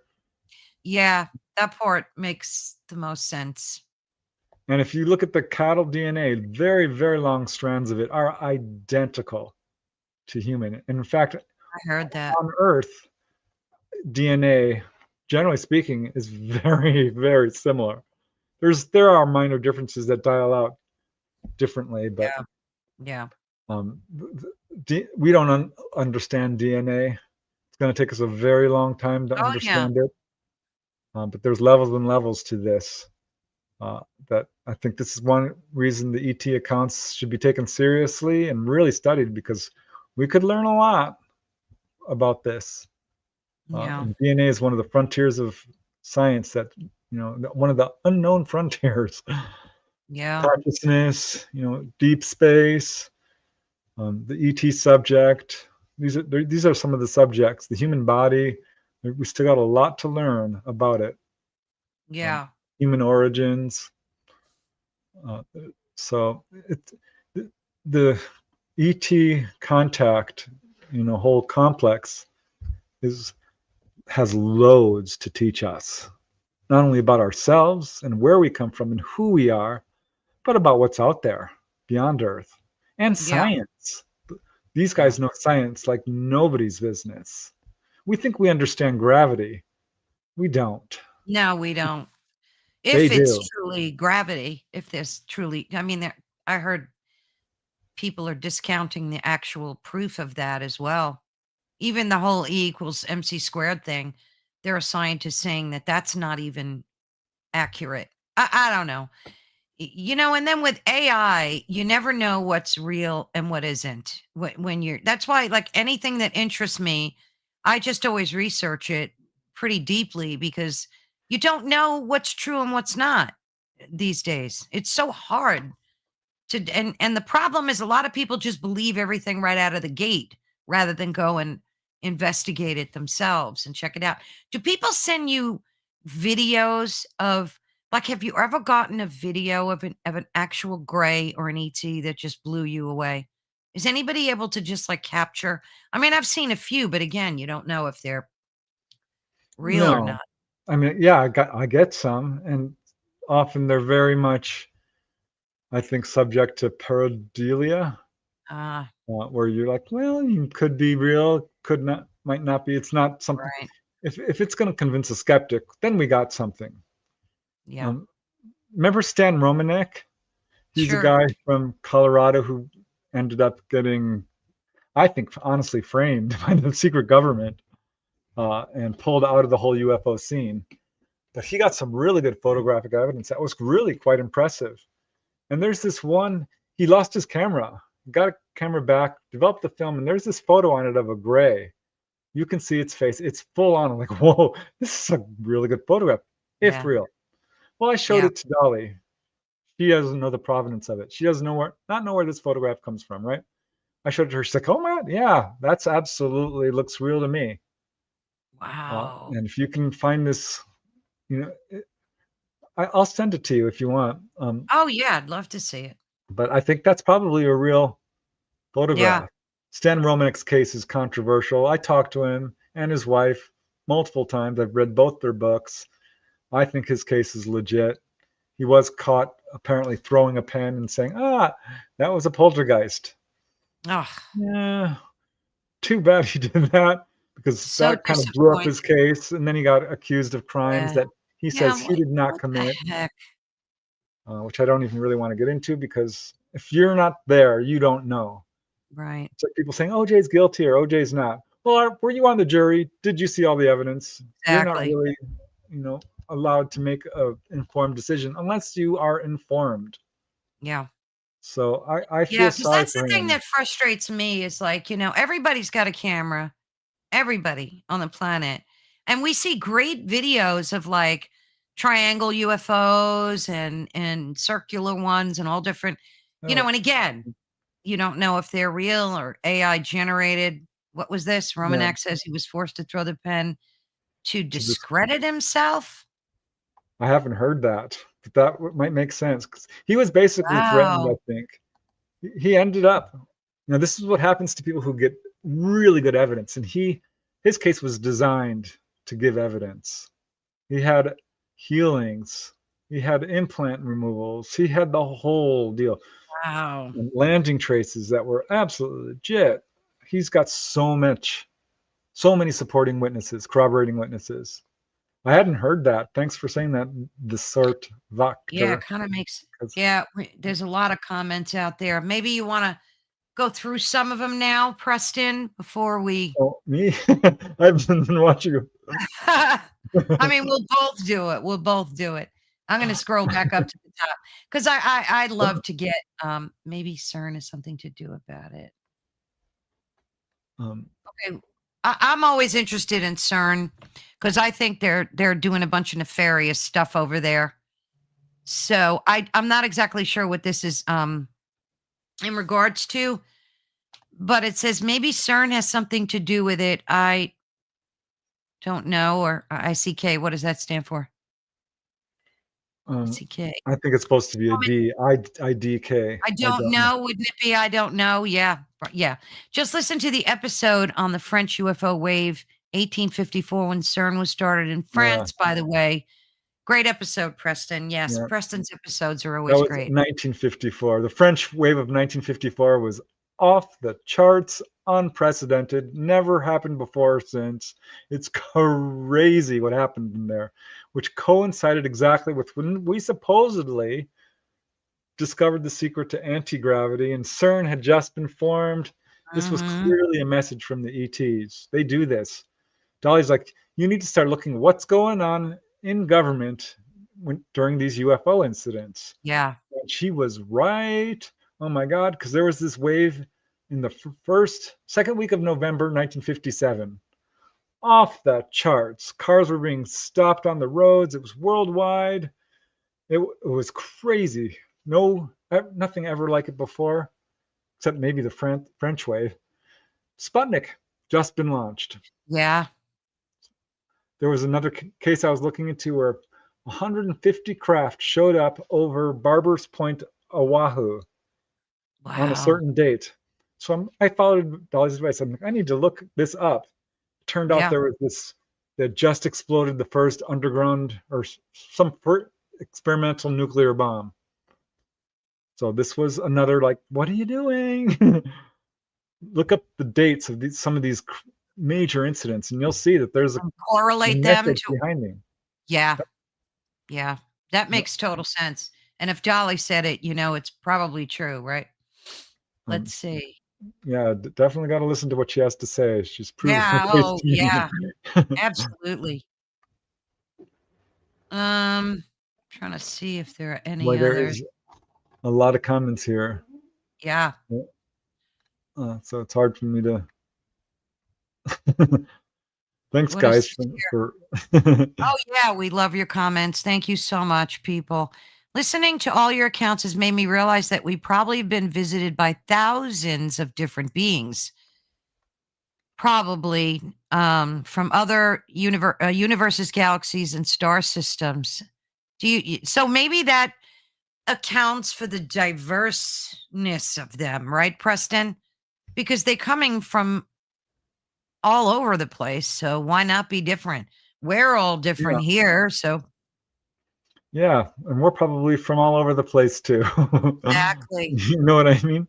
Yeah, I think the universe is far more populated than we realize, Yeah. and that ETs have been around for far longer than we realize. Humanity is not 40,000 or 100,000 years old. Boy, we just talked to a guy. Gosh, what is his name? He wrote Michael Cremo. Read his book, Forbidden Archaeology. It proves essentially that humanity on this planet alone is Yeah. over a Yeah. million years old. A Oh, million. sure. So, Yeah. uh, absolutely, there's a lot more beings out there.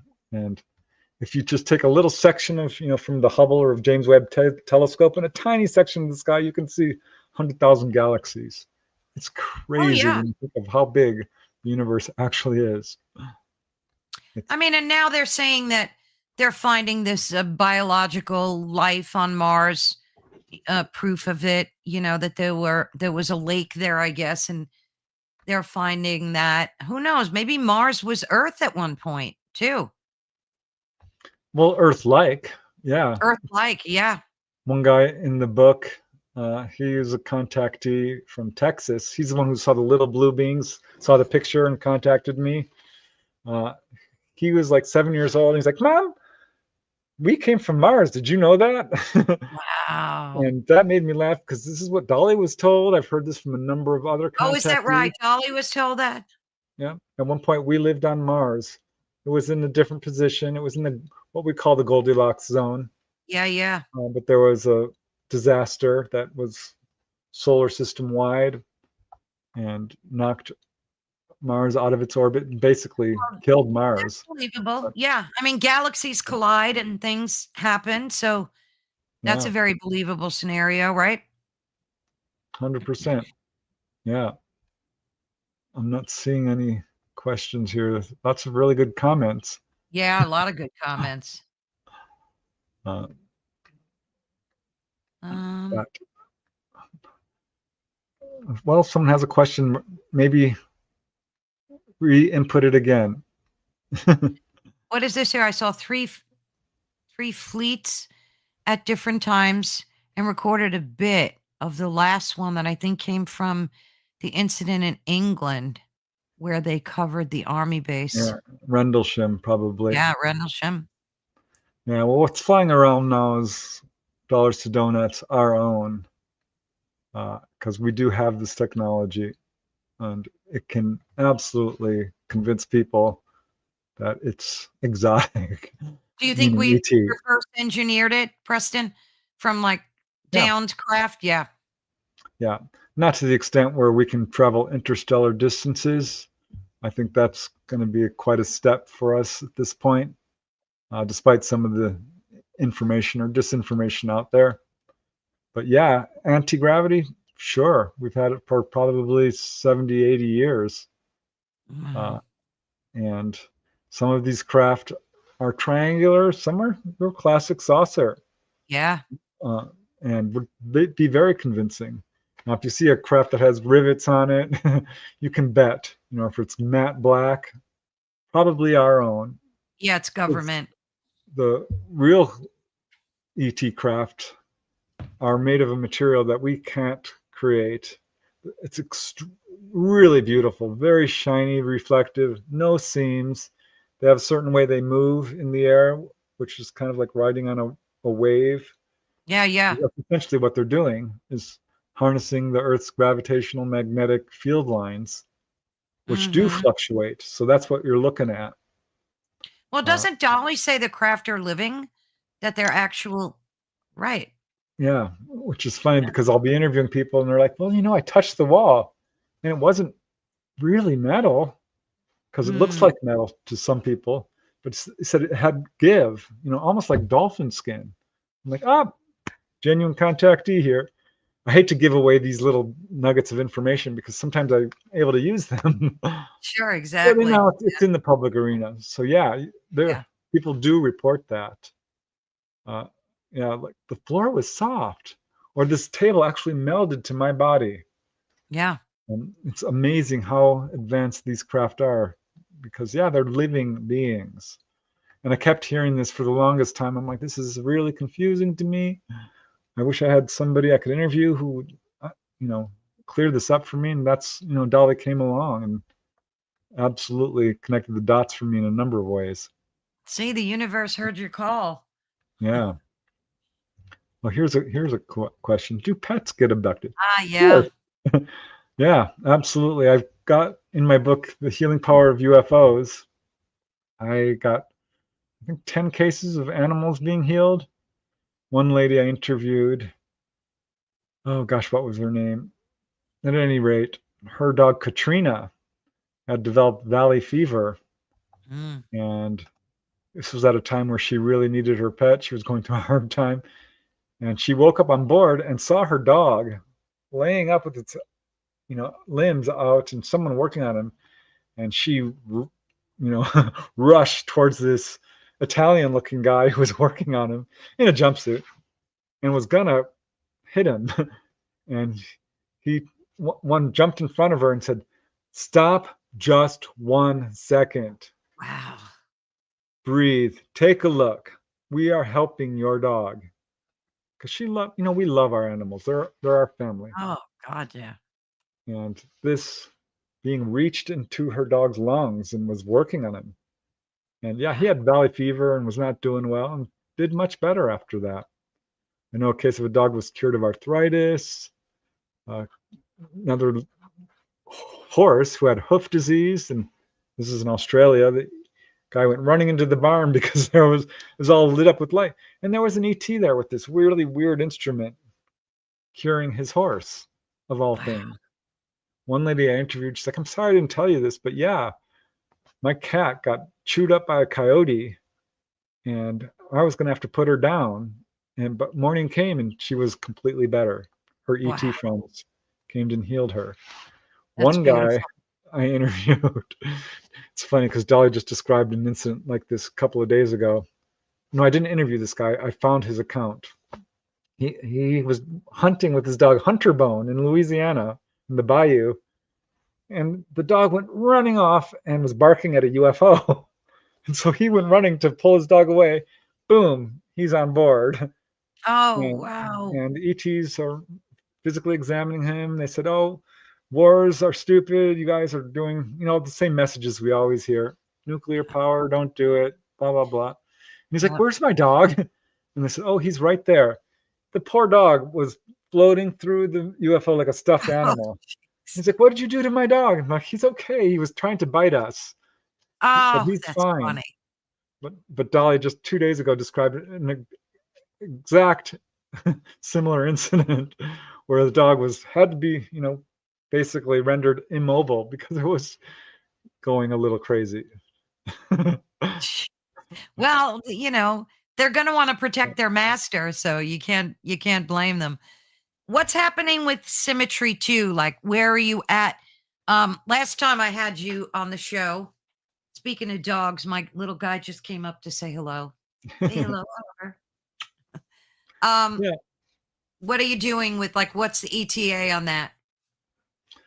If I don't get it done this year, I am going to lose my mind.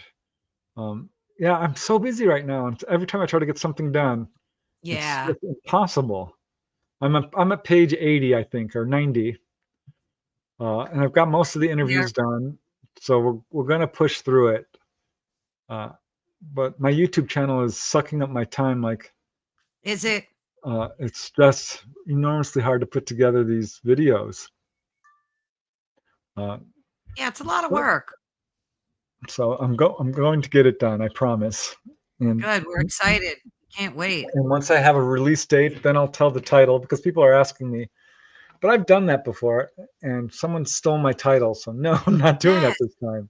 No, just call it that for now. And then, Yeah. you know, what are some of the core differences between the two books? Could you tell us that or Oh yeah, yeah. I can give you a little bit of the scoop. The first book is basically an introduction to her story. It's very much a narrative of what happened to her. yeah, And it's so exciting and just so wonderfully extensive. But this is a lifetime of experiences she's had. sure.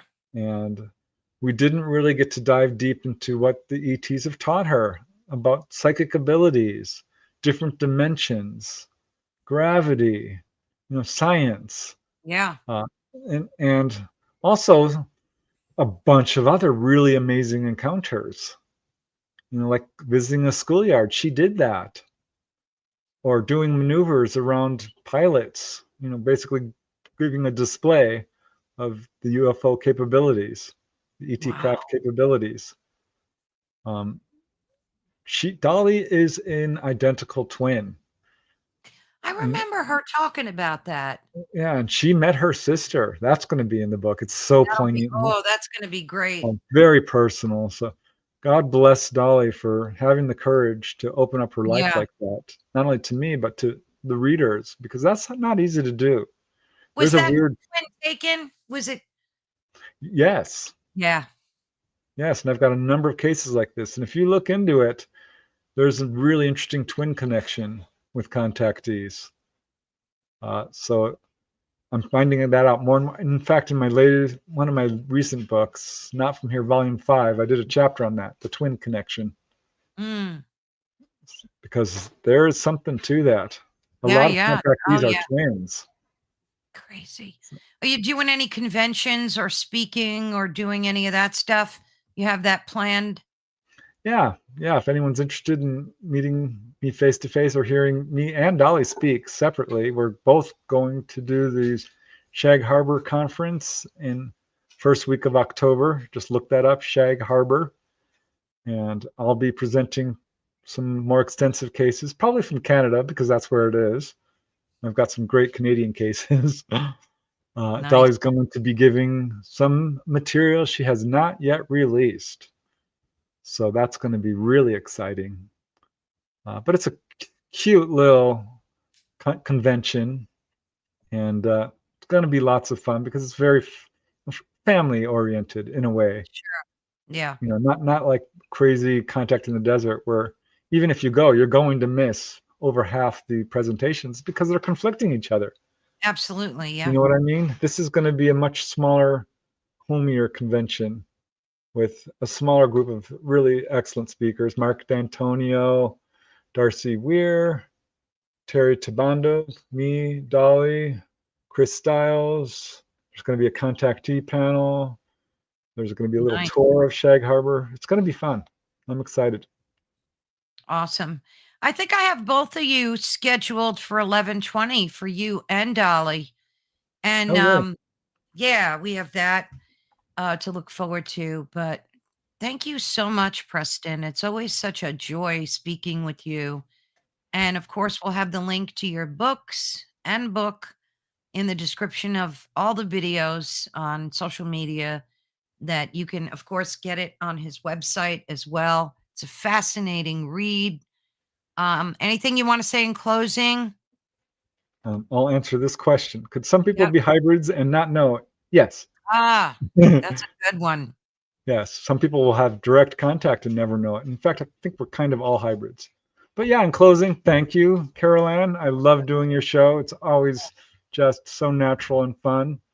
Thank you. This is an important subject. You might not believe it, but if you don't, I dare you to ask your family, friends, and coworkers.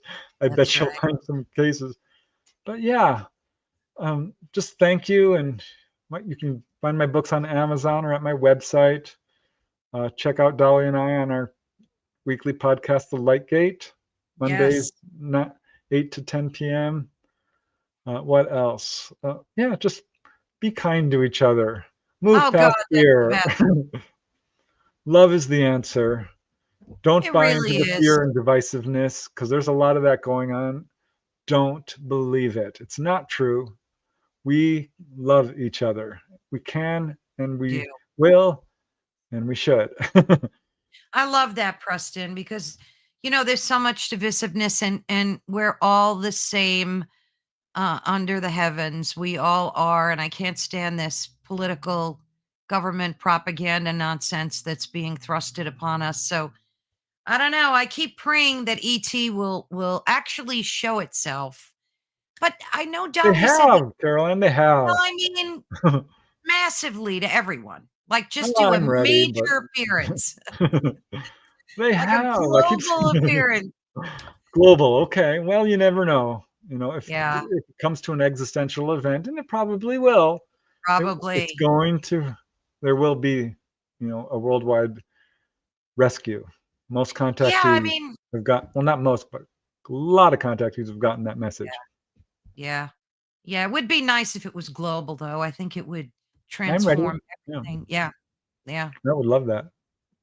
Oh my gosh. Every day I look up and I keep I keep praying for it, but we'll keep our fingers crossed. But Preston, you are such a blessing to the Oh, community, to us. We just love you, Preston. You're the best. no, Fan I your love you fans love too. You, we will Caroline, be and all you in fans out there. I truly touch. do. I know who you are. So thanks for showing up. Of course. And thank you again, Preston. Much love to you. I will talk to you soon, dear. Okay. Bye. Bye-bye. Thank you, everyone. He is such a blessing to speak with. I'm always so flawed by the amount of knowledge that he has and the dates. The dates. He knows all these dates. I can't even remember like last year, and he knows all these dates. But that wraps up another mind expanding journey into the real X Files. It truly is. A huge thank you again to Preston Dennett for guiding us through the extraordinary worlds of these humanoids and high strangeness. And like he said, if you don't believe, I don't know, you got a lot of thinking to do. But thank you all so much for joining us at Ethereal Encounters Unveiled live on United Public Radio Network and the UFO Paranormal Radio Network, which is 105.3 on the Gulf Coast, 107.7 FM in beautiful New Orleans. So be sure and join us for our Friday show. We're opening up lives on Friday to do a lot more of them. I still have a few pre recordings, and I like to have pre recordings for folks that can't make the live, but by all means, do join us for the lives on Friday as well. And thank you so much, all everyone in the chat. Everyone loves Preston. Yes, his books are amazing. Thank you so much. It's been a blessing spending time with you guys. Thank you, and God bless.